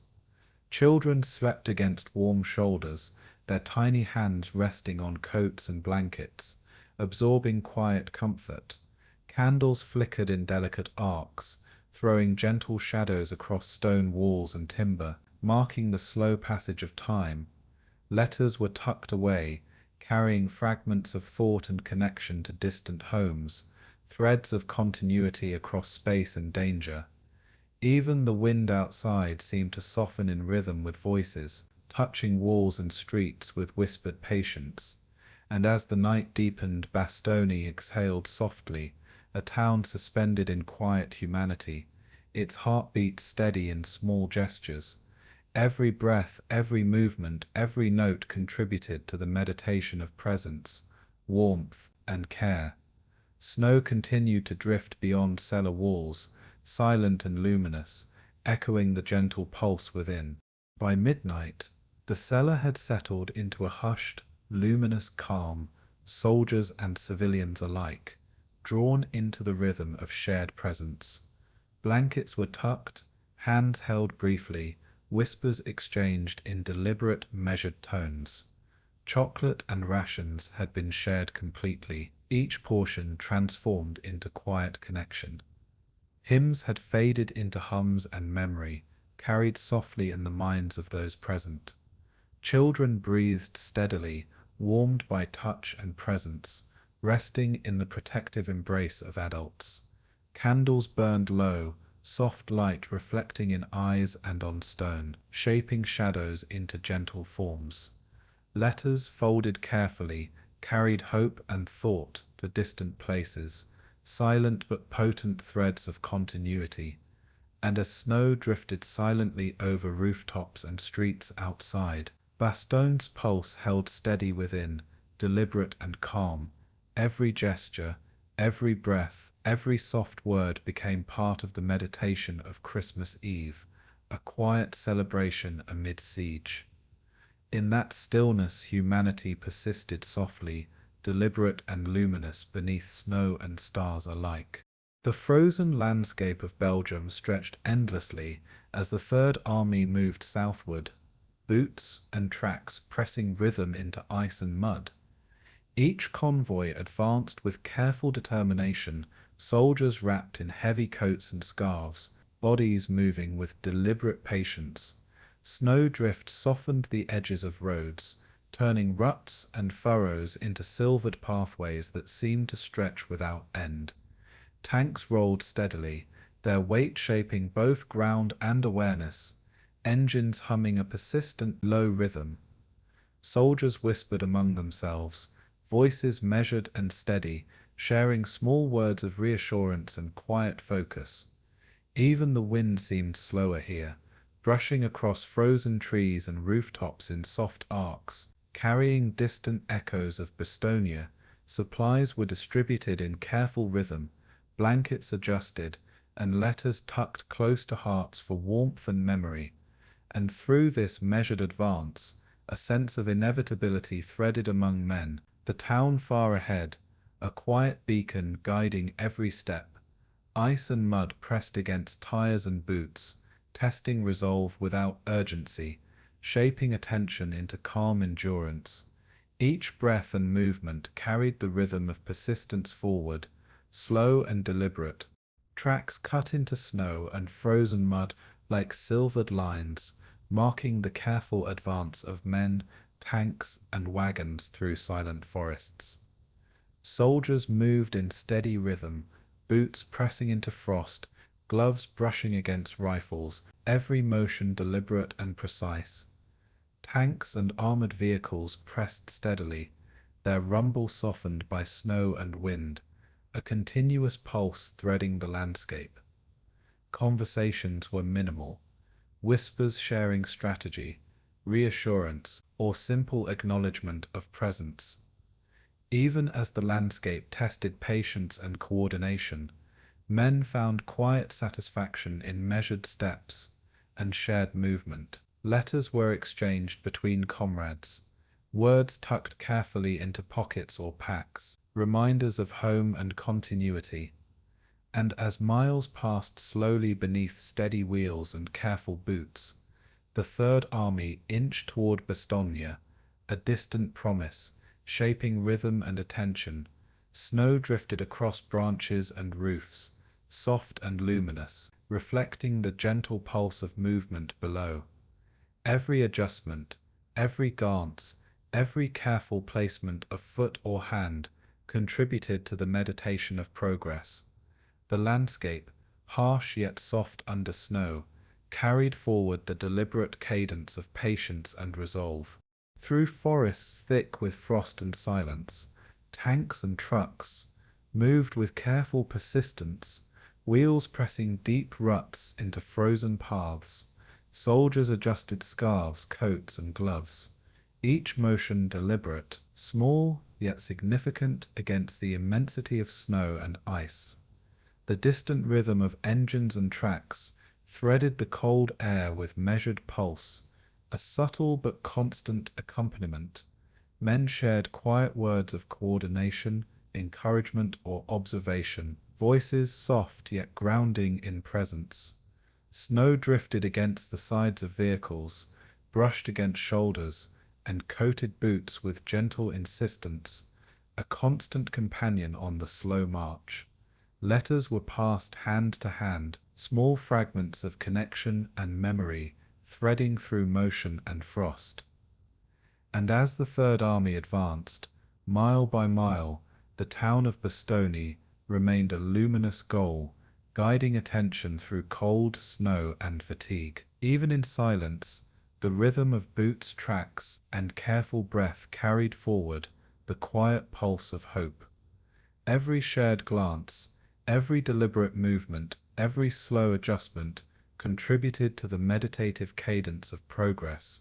The frozen world, though harsh, offered space for reflection and measured determination.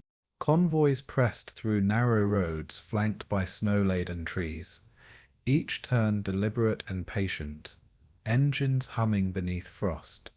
Soldiers shifted in trucks and tanks, adjusting blankets, checking rifles, and sharing whispered words of focus and reassurance. Snow drifted in soft patterns across windshields and hoods, reflecting light from pale winter skies with subtle brilliance. Every mile was measured, careful, slow, each movement absorbed into rhythm of boots and tracks, pressing against frozen earth. Letters passed among soldiers carried quiet reminders of home, love, and connection, sustaining attention amid monotony. Even distant artillery echoes softened in the snow, resonating like gentle markers of distance rather than threat. And as the army pressed southward, the landscape unfolded steadily, a frozen rhythm guiding patient minds and steady hands. Conversations were minimal, deliberate, measured, each word weighted with intention and calm attention. Snow drifted in graceful arcs over tires and coats, a silent witness to the slow, relentless cadence. Every breath, every shift, every deliberate step threaded toward the distant pulse of Bastogne. Through icy fields and forested ridges, trucks and tanks traced paths with steady rhythm, tires and tracks pressing deliberate marks into the frozen earth. Soldiers adjusted clothing, gloves, and scarves, bodies coiled with patient awareness, every gesture intentional. Snow fell softly around them, brushing shoulders and metal, a quiet counterpoint to the low hum of engines and movement. Whispers carried instructions, encouragement, and subtle reflections, each exchange measured and precise. Letters and small tokens passed from hand to hand, moments of calm and memory, threading through the persistent march. Even the wind seemed to slow in rhythm with men and machinery, lifting snowflakes in soft arcs that danced and settled quietly. And as each mile passed, the goal of Bastogne shaped thought and attention, a distant presence guiding careful progress. Every turn of a wheel, every pressed boot, every gentle adjustment of gear became a meditative act of persistence. Soldiers moved deliberately, aligning breath, gaze, and motion in quiet, attentive rhythm. Snow-laden forests and fields held the pulse of the march, softening both rigor and resolve. Tires and tracks pressed through icy mud, the rhythm of movement constant yet unhurried, measured by distance and attention. Soldiers shifted in place, adjusting hoods, scarves, and blankets, breathing steadily with careful awareness of presence and task. Tanks rumbled softly over frozen ground, their weight and motion shaping rhythm into snow and soil alike. Whispers of coordination and brief exchanges threaded among men, soft and precise, carrying focus without haste. Letters tucked into packs or pockets held fragments of warmth, memory, and hope, preserved against cold and fatigue. Even drifting snow softened the harshness of landscape, landing gently on helmets, coats, and tires in measured cadence. And as the army pressed forward, mile after mile, the distant pulse of Bastogne guided attention and action in slow meditation. Every hand movement, glance, and careful step became part of the rhythm of endurance. Snow-laden forests and roads carried men patiently, shaping body and thought in concert with motion. The march, deliberate and continuous, moved steadily toward the trapped town's silent heartbeat. Engine hums and tire tracks threaded together like a soft, persistent melody over the frost-coated landscape. Soldiers shifted blankets and coats, moving with gentle care, each adjustment part of the meditation of presence. Snowflakes drifted in arcs above metal and leather, settling softly on shoulders and hoods, reflecting pale winter light. Words were few but precise, whispered across trucks and tanks, instructions and encouragement, threading carefully through space. Letters shared and tucked, carried warmth and continuity, a quiet pulse connecting soldiers to distant homes. Even distant echoes of conflict seemed muted by snow and patience, absorbed into rhythm rather than fear. And as the army advanced, each deliberate mile stitched movement, breath, and thought into a meditative cadence. Boots pressed into frost, wheels traced tracks, and hands adjusted gear, all part of the slow rhythm of progression. Soldiers walked and moved with calm awareness, each gesture deliberate, attentive, sustaining focus. The frozen world moved with them, carrying a quiet sense of purpose toward Bastogne's awaiting pulse. By late afternoon, the Third Army continued its slow, relentless push, each mile a meditation in endurance and attention. Snow lay across fields and ridges in soft patterns, pressed lightly by tracks and boots, shaping a landscape both harsh and serene. Soldiers adjusted coats, gloves, and hoods, sharing quiet words, small gestures, and letters tucked close to chests. Tanks rumbled steadily through mud and ice, engines humming a low, persistent rhythm beneath drifting snow. Whispers of coordination threaded among men, measured and deliberate, guiding every careful step.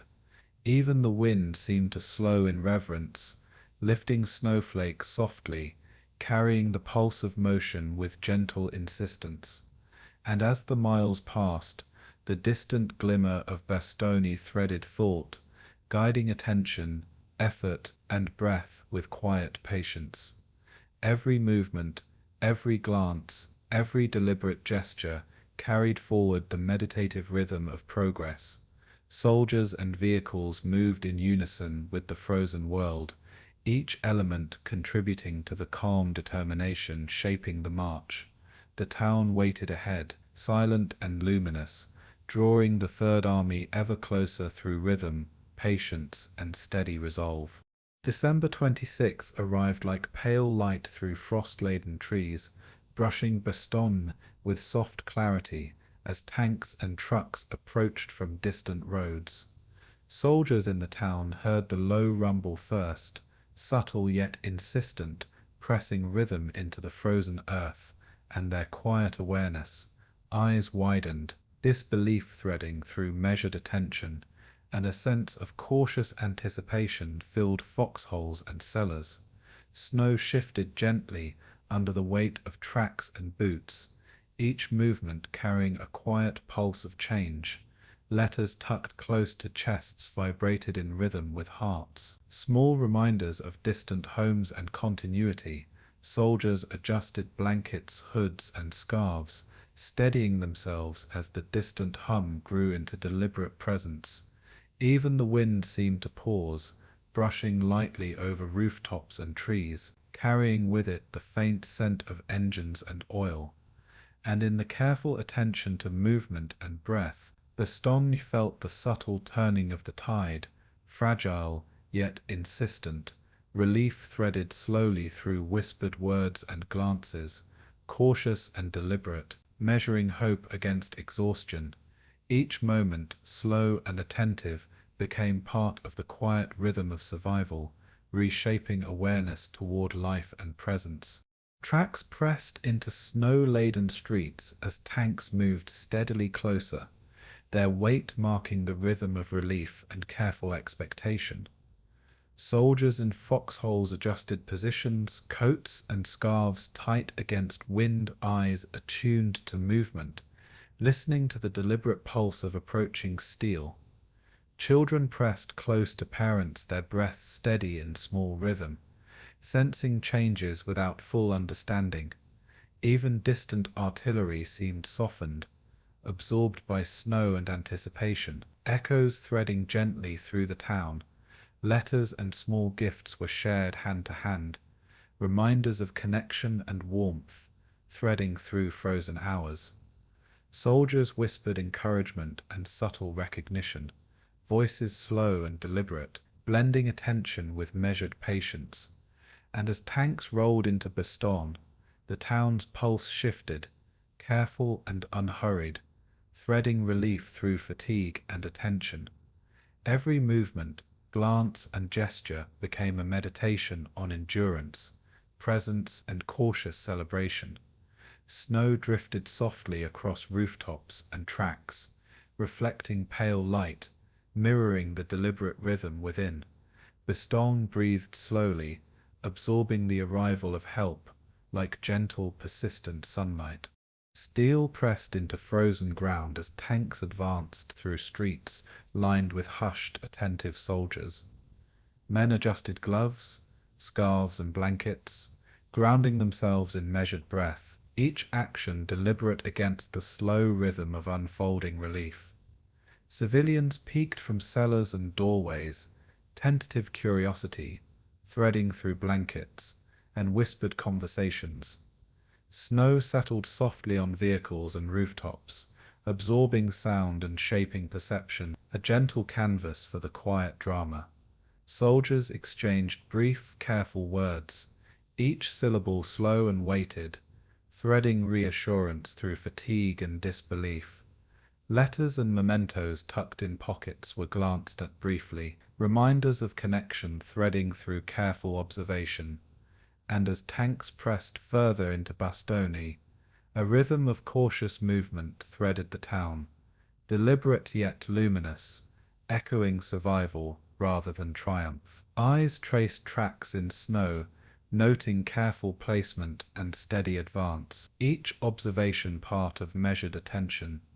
Every breath, glance, and gesture contributed to the meditation of endurance and careful hope. Relief settled softly into bodies and minds, a luminous quiet threading the frozen streets. The hum of engines grew steadily, low and persistent, pressing rhythm into both frozen streets and the hearts of those waiting. Soldiers rose slowly, boots pressing gently into snow, rifles cradled with calm attention, bodies coiled in patient awareness. Tanks moved steadily, tracks pressing deliberate patterns into streets and fields, echoing a rhythm both heavy and precise. Civilians observed from hidden places, eyes wide with cautious curiosity, hands folded quietly, breaths measured. Letters were read slowly, words absorbed in silence, fragments of memory and hope threading through attentive minds. Even the snow seemed to pause, drifting softly over shoulders, rooftops and tracks, reflecting the low hum of engines. And as the armored advance threaded into the town, each deliberate movement reshaped attention, threading relief carefully through fatigue. Soldiers whispered soft acknowledgments, small gestures of patience and recognition, passing hand to hand. Every observation, breath, and subtle gesture became part of a slow meditative rhythm of survival. Bastogne held itself steady, letting the pulse of arrival settle softly through stone, snow, and hearts alike. Tracks and boots pressed the rhythm of change into streets, snow cushioning each heavy tread in muted silver. Soldiers shifted deliberately, adjusting hoods, scarves, and blankets, moving with calm awareness of each small motion. Civilians shared quiet smiles and nods, eyes reflecting the soft light, and measured attention threading through the town. Tanks rolled steadily, engines humming persistent, low chords threading motion into the frozen landscape, letters tucked into pockets, blankets adjusted, and hands brushed gently in acknowledgement. All subtle markers of presence and endurance. Even distant sounds seemed softened, absorbed by snow and deliberate observation, blending into the careful pulse of the day. And as the armored advance continued, a rhythm of slow, attentive relief threaded through Bastogne, delicate yet persistent. Soldiers paused occasionally, sharing soft words and measured glances, integrating movement with careful reflection. Every breath, gesture, and observation became part of the meditative cadence of survival and connection. Snowflakes drifted gently against rooftops and tracks, echoing the quiet pulse threading through the town's streets. Through frost-laden streets, tracks pressed steady rhythm into snow, engines humming low and deliberate, a gentle pulse of presence. Soldiers adjusted coats, gloves, and scarves, moving carefully in alignment with rhythm of boots and metal. Civilians watched from cellars and doorways, faces illuminated by pale winter light, curiosity and relief threading softly through their presence. Letters passed and read, threaded warmth and connection into the silent attention of soldiers and townspeople alike. Even the drifting snow carried gentle witness, settling on vehicles, streets, and rooftops with quiet patience. And as tanks threaded through the town, the measured pulse of survival echoed in every glance, gesture, and careful step. Soldiers shared soft acknowledgement of one another, hands brushed in reassurance, breath aligned with presence, threading calm through fatigue. Every observation, movement, and note of engines contributed to the meditation of endurance, subtle and luminous. Snowdrifts reflected pale sunlight, mirroring the slow relief settling into minds and bodies alike. Bastogne's pulse, deliberate and attentive, absorbed the rhythm of arrival without haste or sudden triumph. Steel pressed lightly through streets, pressing patterns into snow, engines humming steady chords beneath drifting flakes. Soldiers adjusted blankets, coats, and hoods, movements measured, deliberate, threaded with careful awareness. Civilians pressed gently against walls or each other, eyes reflecting soft light and attentive observation, breath slow and measured, letters tucked close, chocolate shared slowly, and small gestures passed quietly from hand to hand, sustaining connection and warmth. Even distant echoes softened in snow, absorbed into rhythm rather than urgency, threading patience through the pulse of the town. And as tanks pressed fully through Bastogne, the quiet rhythm of relief settled in bodies and minds, a steady meditation on survival rather than triumph.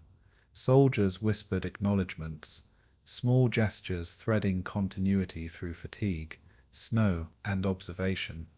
Every breath, glance, and movement became part of the cadence of careful endurance. Snow continued to drift, soft and luminous, reflecting light and presence in harmony with measured attention. The town exhaled gently, holding the pulse of life steady amid the breaking of the ring. By late afternoon, Bastogne breathed in a slow, deliberate rhythm, tracks and boots pressing calm presence into snow-laden streets.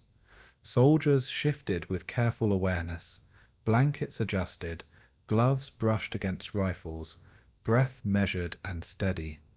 Civilians emerged cautiously, eyes wide but calm, hands brushing against each other, in quiet acknowledgement. Engines hummed low, tanks rolled steadily, the rhythm of movement threading deliberate presence through streets and alleys. Letters were tucked into pockets, whispered words exchanged, chocolate and small gifts shared slowly, fragments of continuity threading through observation. Even the wind seemed gentle, lifting snowflakes in soft arcs, echoing the slow pulse threading through both bodies and landscape. And as tanks pressed deeper into Bastogne, each measured movement carried relief softly forward, careful and luminous. Soldiers and civilians aligned subtly with rhythm, gestures small but deliberate, threading attention through fatigue and snow. Every breath, glance, and step contributed to the meditation of survival, calm and attentive, delicate yet persistent. Bastogne endured, alive in quiet presence, absorbing relief slowly, deliberately under frost, snow, and the pulse of arrival. The morning after the siege arrived pale and soft, sunlight brushing snow-covered ruins with gentle clarity. Bastogne lay quiet, streets traced with footprints and tracks, and the stillness carried both relief and weight. Soldiers moved slowly, attending to tasks that now felt heavy with reflection, each step measured against exhaustion and attention. Civilians emerged from cellars, faces drawn and pale, yet eyes carrying quiet gratitude for survival. Blankets were folded carefully, letters tucked away, and small gestures of care threaded through the ruins. The town, battered but breathing, carried in every wall and stone the memory of endurance, deliberate and slow. Even the wind seemed softened, drifting lightly over broken streets and snow, threading attention through silence. And in this measured quiet, the first recognition of cost pressed gently, a pulse both delicate and insistent.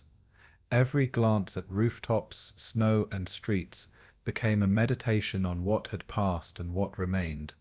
Bastogne exhaled slowly, holding the rhythm of reflection in careful balance. Snow began to shift under thawing sunlight, wet and glistening, reflecting the muted colors of rubble and timber.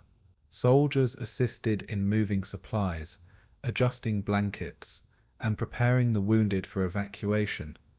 Each movement deliberate and calm.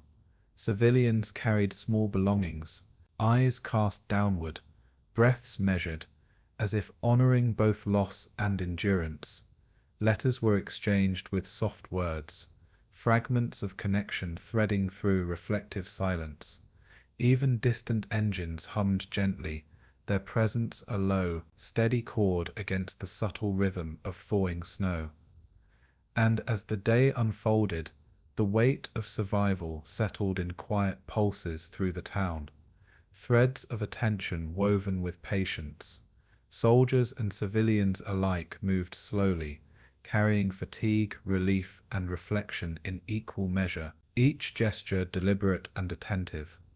Snow melted in irregular paths, carrying quiet reminders of sacrifice and resilience. Every breath, every step, and every gentle movement threaded calm through observation and presence.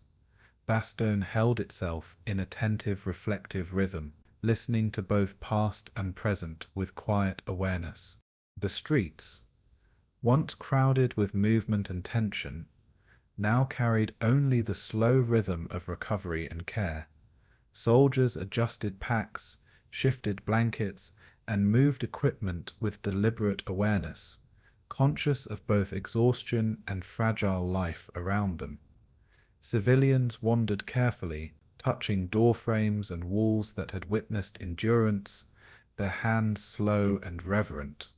Snow underfoot softened as it thawed, glistening wetly, reflecting quiet attention and measured reflection. Letters were read in hushed tones, fragments of hope and memory, threading gently through breath and gesture. Even the wind seemed aware, drifting lightly across rooftops and streets, carrying faint scents of earth and timber warmed by thaw. And as each minute passed, Bastogne absorbed the subtle pulse of endurance, threading awareness of cost into every quiet action. Soldiers shared slow acknowledgments, hands brushed gently, voices minimal yet present, threading calm through reflection. Every gesture, glance, and measured breath contributed to the meditation of survival and quiet presence. The town exhaled with gentle patience, attending to the weight of both memory and life. Through thawing streets and softened snow, soldiers assisted the wounded with careful, deliberate attention, each movement slow and precise. Blankets were adjusted, packs shifted, and small gestures of care threaded continuity into the rhythm of recovery. Civilians emerged, cautious yet steady, carrying small belongings and observing changes with measured awareness. Letters and small mementos passed hand to hand, fragments of connection threading gentle warmth through reflective silence. Even distant rumble of engines moved softly, merging into the quiet cadence of thawing snow and streets. And as soldiers and civilians worked together, Bastogne absorbed the rhythm of endurance, mindful of cost and tempered by careful relief. Every gesture, breath, and glance became part of the meditation of presence, attention, and reflection. Snow melted in uneven streams, softening edges and carrying with it quiet reminders of the town's ordeal. Eyes traced rooftops, walls, and tracks, registering subtle marks of both struggle and survival. Bastogne held itself steady, deliberate and reflective, a town breathing slowly in the aftermath of endurance. The ruins of the town carried memory in every stone, every fractured wall, every softened trace in thawing snow. Soldiers moved among them carefully, attending to tasks that now bore weight in reflection and quiet attention. Civilians lingered in doorways, or walked slowly through streets, hands brushing gently across familiar textures. Breaths measured, letters were folded and tucked with care. Chocolate and small gifts passed in deliberate rhythm, sustaining fragments of warmth and continuity. Even the wind carried a soft note of reflection, drifting lightly across debris and streets, threading presence through silence. And as the day wore on, the pulse of Bastogne became measured, deliberate, slow, a meditation on endurance and survival. Soldiers and civilians shared nods, soft words, and gestures, connecting attention to both past effort and current reflection. Snow continued to melt unevenly, streams threading paths that glistened softly under pale sunlight. Every movement, glance, and gentle breath contributed to the rhythm of quiet awareness. The town exhaled slowly, holding both memory and presence in delicate balance. Through softened streets and muted echoes, soldiers and civilians moved with careful attention, threading deliberate rhythm through each step. Snow underfoot glistened wetly, reflecting pale light and subtle motion, a quiet partner to the pulse of recovery. Letters tucked close or exchanged softly carried fragments of memory, connection, and endurance. Blankets were folded and shifted, packs carried with steady hands, each motion deliberate and mindful. Even the distant hum of vehicles merged softly into the reflective cadence threading through thawing streets. And as time stretched gently, Bastogne's pulse slowed, attentive to both life preserved and costs endured. Soldiers shared brief acknowledgments, small gestures carrying quiet weight, threading calm through fatigue and awareness. Civilians traced walls, doors, and familiar objects with reverent attention, grounding presence in texture and memory. Every gesture, glance, and measured breath contributed to the meditative rhythm of endurance. The town exhaled in quiet, reflective cadence, attentive to the weight of survival. Rubble, melted snow, and thawing streets carried memory in delicate rhythm, each footstep threading presence through awareness. Soldiers shifted and adjusted, moving carefully, breaths measured, hands steady, mindful of every subtle motion. Civilians lingered with soft attention, small gestures of care and acknowledgement threading awareness through streets. Letters and mementos passed gently, carrying fragments of warmth, memory, and deliberate connection. Even the wind drifted lightly, lifting snowflakes and carrying quiet pulses through streets and alleys, threading reflection into presence. And as each moment unfolded, Bastogne absorbed the rhythm of both cost and continuity, deliberate and soft.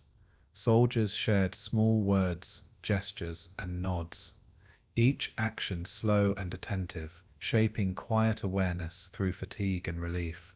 Snow and ice softened further, reflecting pale light and subtle movement, echoing the deliberate cadence of the town. Every step, glance, and breath contributed to the meditation of survival, calm and reflective. Bastogne rested slowly, attentive to memory, endurance, and the gentle pulse of continued life. By late afternoon, the town moved in slow, measured rhythm, each gesture and breath threading calm through reflection and attentive presence. Soldiers adjusted packs, blankets, and coats, each movement deliberate and aware, sustaining both care and connection. Civilians wandered carefully through softened streets, touching walls and door frames, eyes reflecting memory and relief. Letters and tokens of comfort were exchanged slowly, fragments of continuity, threading quietly through the reflective pulse of the day. Even distant sounds were softened by thawing snow, absorbed into rhythm rather than urgency, threading patience through awareness. And as shadows lengthened across rooftops and streets, Bastogne exhaled slowly, deliberate and gentle, holding its pulse steady. Soldiers shared soft nods and quiet words, every gesture and glance attentive, threading calm through fatigue and memory. Snow melted in irregular streams, carrying subtle reminders of endurance, survival, and care. Every breath, glance, and movement contributed to the slow meditation of reflection and presence. Bastogne rested in quiet rhythm, attentive to both what had passed and the delicate persistence of life. Winter light stretched gently across the Ardennes, long after the snow had melted from the streets of Bastogne. Soldiers, once figures of quiet endurance, now carried with them stories whispered in homes, printed in newspapers, and later shared across screens. Each name, McAuliffe, paratroopers, medics, was softly woven into memory, repeated with care, reverence, and attention. Letters home became testimony, fragments of lived experience transformed into shared narratives, small pieces of a collective heartbeat. Even civilians, their eyes carrying subtle recollection, contributed to the weaving of memory, their presence quietly threaded through stories told and retold. Snowfields, once silent witnesses, now existed as metaphors in recollection, frozen expanses shaping the imagination of those far away. And as words travelled, slow and deliberate, soldiers' deeds became emblematic, symbols of persistence rather than just isolated acts. Every retelling, measured and calm, carried the weight of both fidelity and interpretation, shaping how memory would settle. The town itself, quiet and reflective, seemed to exhale, carrying the rhythm of remembrance. Bastogne, enduring in stillness, began to occupy a space beyond mere geography, threading history and legend together in subtle motion. Newsreels captured the distant echoes of winter, the deliberate advance of soldiers, and the subtle pulse of endurance across frozen streets. Faces once hidden in cellars and foxholes now appeared in motion, eyes attentive and reflective, gestures slow and deliberate. Journalists recorded details softly, observing the rhythm of daily life after turmoil, focusing not on spectacle, but on persistence, threaded through frost, snow, and quiet streets. Letters, photographs, and whispered accounts were collected, preserved in archives that would later carry both memory and myth. Even the snowfields, once heavy with cold, became symbols of endurance, reflecting pale winter light in careful meditation. And as the world absorbed these fragments, soldiers became figures larger than themselves, touchstones of reflection and calm resilience. Every shared story, every printed word, and every quiet photograph carried forward both factual detail and subtle myth-making. Observers far and near threaded their attention through fragments of winter, hardship, and human determination. Each recounting deliberate and reflective, shaped the quiet pulse of remembrance, and Bastogne in stillness and in story held both memory and legend with gentle persistence. The frozen landscape, once the measure of endurance, became a backdrop for memory, shaped slowly in minds and hearts. Soldiers' names were repeated, written, and whispered, becoming quiet symbols of steadfastness and patience under pressure.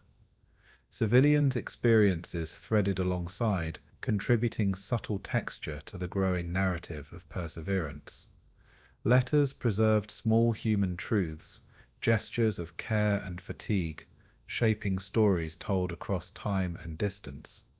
Even the snow, softened and melted, remained a silent participant, reflecting light and attention in memory's careful rhythm. And as accounts multiplied, the Siege of Bastogne moved from lived experience to emblematic story, shaping perception gently and deliberately. Each retelling balanced accuracy with reverence, weaving calm endurance into myth without haste or exaggeration. Soldiers' deeds were reframed as symbols, gestures distilled into lessons of patience and quiet courage. Observers' attention threaded through narrative, mapping reality into rhythm and story. Bastogne itself, reflective and attentive, absorbed memory with calm persistence, carrying both history and legend. Newspapers, letters, and oral histories converged softly, layering Bastogne's story into collective consciousness with gentle care. Soldiers' actions, once immediate and measured, were interpreted as enduring signs of resolve, their rhythm preserved in thought and attention. Civilians' quiet courage threaded subtly through narratives, shaping understanding in delicate reflection. Even snowfields, streets, and remnants of walls became touchstones, symbols of what had been endured, remembered, and honored. And as journalists and storytellers carried fragments of winter, frost, and endurance outward, Bastogne's presence expanded, a symbol threaded into distant minds. Every account, measured and deliberate, conveyed not only factual motion, but subtle emotion, shaping memory like careful brushstrokes on pale canvas. Soldiers' deeds were distilled into icons of calm perseverance, symbolic rather than literal, yet deeply human. Observers far away absorbed both story and rhythm, carrying reflection into homes, letters, and lecture halls. Every retelling became a meditation on endurance, shaping memory gently with care. And Bastogne's in quiet streets and soft reflection held itself steady, ready for the stories it would carry into time. Photographs and letters, carefully archived, became enduring fragments, each a meditation on presence, endurance, and rhythm. Soldiers' glances, gestures, and steps, once fleeting in snow and frost, were preserved through attention and retelling, soft yet insistent in their persistence. Civilian stories, folded into memory, reflected quiet awareness and slow resilience, a subtle pulse woven through narrative. Even distant hills, ridges, and forested paths, silent witnesses of endurance, carried meaning in recollection and story. And as news and memory spread, soldiers transformed gently into icons of measured courage, their rhythm of motion distilled into reflection. Every retelling letter and image threaded calm awareness through myth-making, deliberate and attentive, honoring both fact and emotion. Soldiers' small gestures became emblematic, echoes of endurance captured softly in narrative rhythm.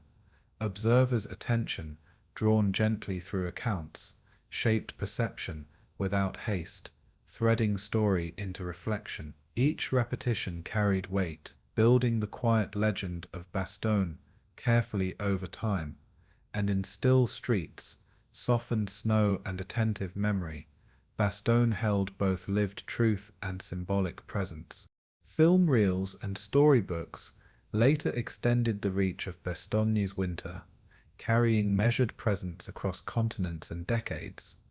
Soldiers' names and deeds threaded slowly through scripts, letters, and recorded accounts, shaping myth with reverence and calm. Civilians' quiet endurance found reflection in narrative arcs, gestures of care preserved across time and media. Even the snow forests and frozen streets were carried into stories, transformed into symbols of persistence and delicate rhythm. And as memory expanded, the Siege of Bastogne became both factual account and emblematic meditation on endurance. Every narrative, deliberate and reflective, wove threads of human attention, patience, and quiet courage into legend. Soldiers' calm determination and measured action became timeless symbols, carefully distilled into story. Observers, reading, hearing, and viewing, absorbed both rhythm and presence, threading understanding through reflection. Each recounting became a gentle meditation on history, memory, and human continuity. Bastogne endured in story as it had in winter, holding both quiet fact and luminous legend with soft persistence.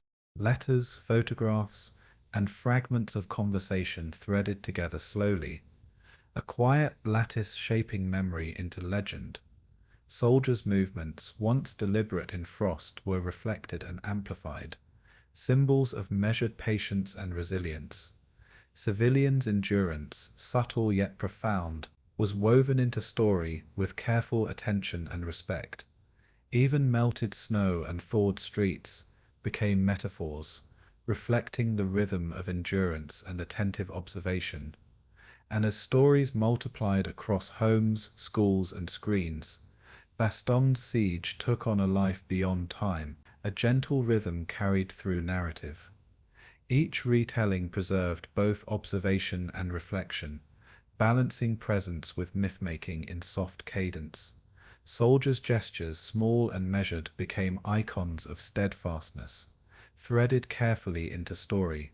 Observers absorbed the rhythm of winter, endurance and attention, letting the pulse of memory settle slowly. Every word, image, and letter contributed to the gentle shaping of legend. Bastogne's attentive and reflective, exhaled quietly, carrying both lived experience and enduring symbol with measured calm. Through decades, the frozen Ardennes and Bastogne's streets became more than geography. They were touchstones of reflection and calm endurance. Soldiers' deeds, civilians' quiet courage, and the rhythm of survival threaded together, preserved in both memory and deliberate story. Letters, photographs, and soft recollections carried fragments of winter, snow, and endurance across time and space.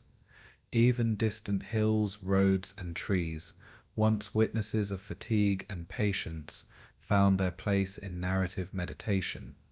And as stories were told, retold, and reframed, Bastogne became a symbol threaded with reflection, rhythm, and subtle heroism. Each account measured and attentive, balanced accuracy and reverence, shaping memory into calm legend. Soldiers' careful movements, observed attentively, were distilled into gestures of endurance, emblematic rather than literal. Observers absorbed the rhythm of survival and reflection, letting the pulse of history settle in quiet awareness. Every story, image, and letter contributed to the gentle weaving of Bastogne's presence into time, and the town in still streets and remembered winter held its quiet pulse, alive in both memory and legend. Winter descends softly over Bastogne, its forests hushed, the snow blanketing streets and fields in slow, luminous rhythm. Rusting helmets rest among pale drifts, reminders of the men who once carried weight in frozen days, now quiet and still. Memorials worn by wind and time stand gently, each inscription, a subtle pulse of remembrance threading through snow and silence. The town itself breathes slowly, every cobblestone wall and tree, attentive to memory, holding both presence and absence in delicate balance. Visitors tread lightly, boots pressing gently into snow, their quiet steps reflecting thought and reflection. Even the wind moves softly through the pines, carrying faint whispers of endurance, stories folded into frost and evergreen. And in this measured quiet, Bastogne becomes both landscape and meditation, a place where memory settles with patience and reverence. Every glance, every hushed breath, threads awareness through the stillness of both town and forest. Life continues in subtle rhythms, intertwined with the quiet pulse of history preserved.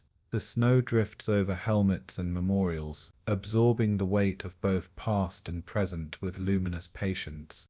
The streets are soft underfoot, snow reflecting pale winter light in gentle arcs, shaping perception and presence in quiet continuity. Rusted fragments of equipment rest along alleys and corners, each carrying delicate resonance of endurance threaded through frozen days. Locals pass slowly, their movements deliberate, gestures measured, and eyes reflecting attention to both what remains and what has been endured. Even distant forests hold quiet presence, pines swaying softly in the winter breeze, threading rhythm into memory.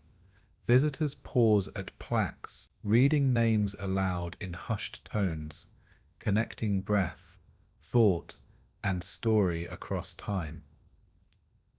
And as footsteps continue through quiet streets, Bastogne unfolds gently, allowing reflection to settle slowly into every corner. Every glance at rooftops, memorials, and snow-laden streets threads presence into remembrance, careful and attentive. Snowflakes drift with subtle arcs, brushing stone and metal, carrying echoes of patience and human endurance. Soldiers' faces, preserved in memory and photographs, linger softly in reflection, threaded into attention like whispers on wind.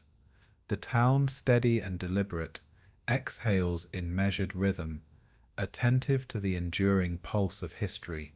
Pines border the town like slow, silent sentinels, their branches weighed lightly with snow, bending under quiet pressure. Rusted vehicles, abandoned long ago, rest as muted witnesses, quiet markers of passage and patience. Letters and photographs, preserved in archives and homes, inform the hushed attention visitors bring to streets and memorials. Even the thawing streams reflect pale light across icy surfaces, threading subtle rhythm through observation and reflection. And as the day lengthens softly, Bastogne becomes a meditation on endurance, stillness, and attentive memory. Every hand brushing a plaque, every footstep in snow carries presence across time, deliberate and slow. Stories once shouted in urgency now unfold as quiet thought, reflecting patience and observation, threaded into legacy. Snow drifts over helmets, softening edges, absorbing sound, and threading calm through attention. Soldiers' and civilians' quiet acts of endurance persist as memory, folded into frost, trees, and stone. Bastogne rests in silence, each breath of wind and snowfall carrying delicate resonance of past endurance. Windows and doors, once shuttered against winter's blast, reflect soft light across empty streets, slow and reflective in rhythm. Rusted helmets lie beneath thin layers of snow, each a quiet reminder of presence, of lives threaded carefully through memory.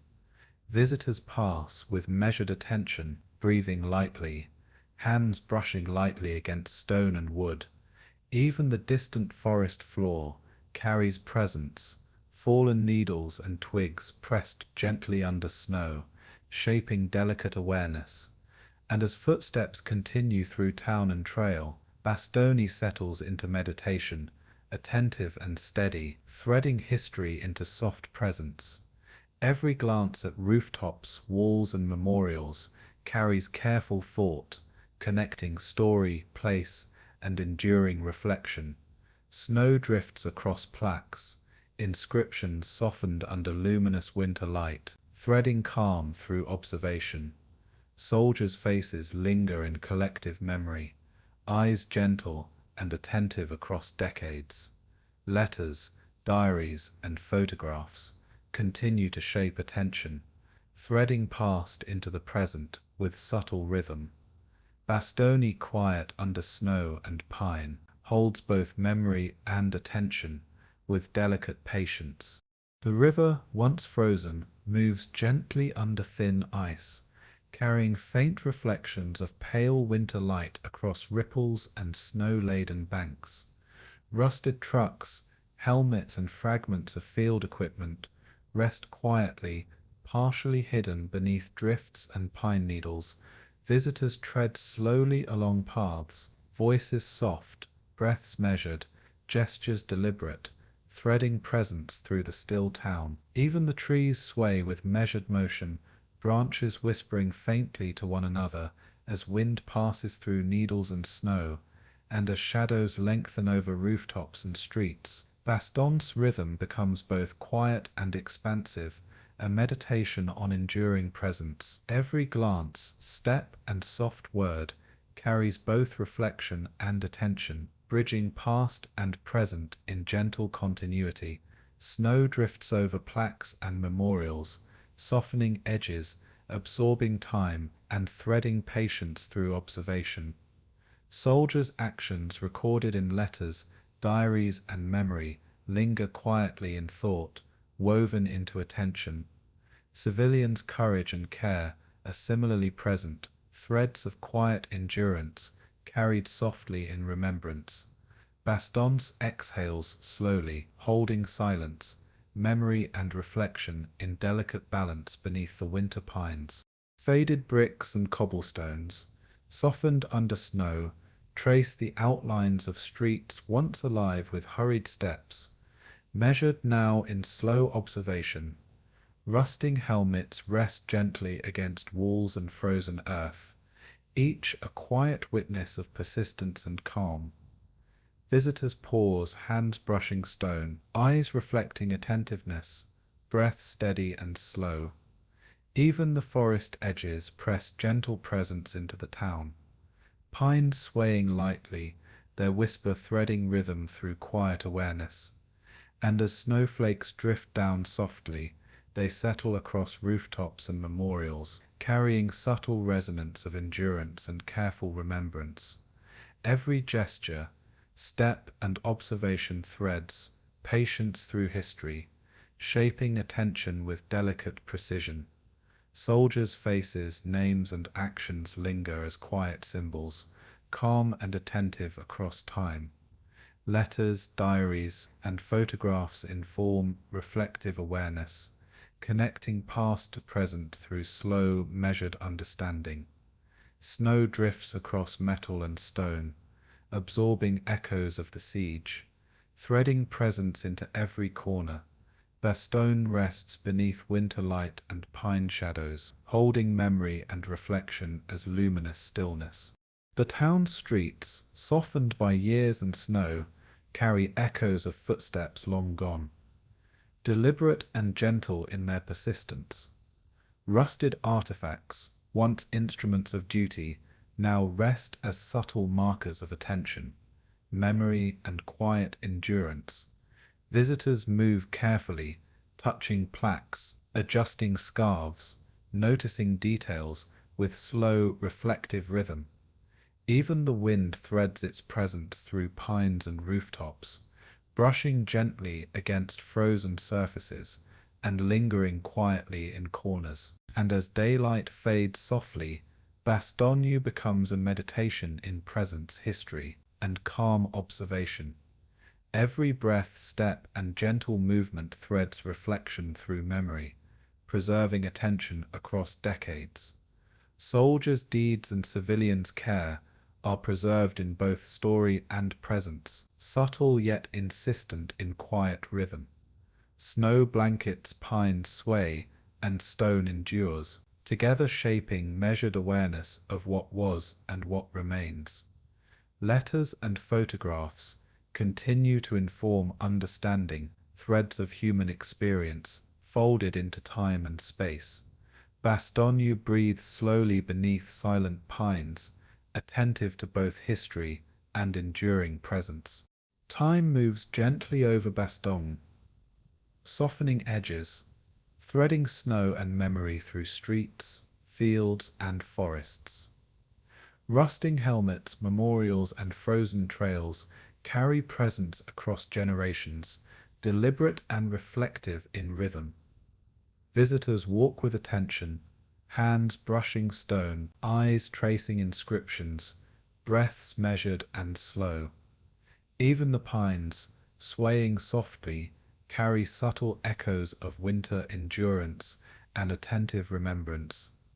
And as sunlight drifts through clouds, the town absorbs the rhythm of reflection, quiet and luminous, threading awareness through every corner. Every gesture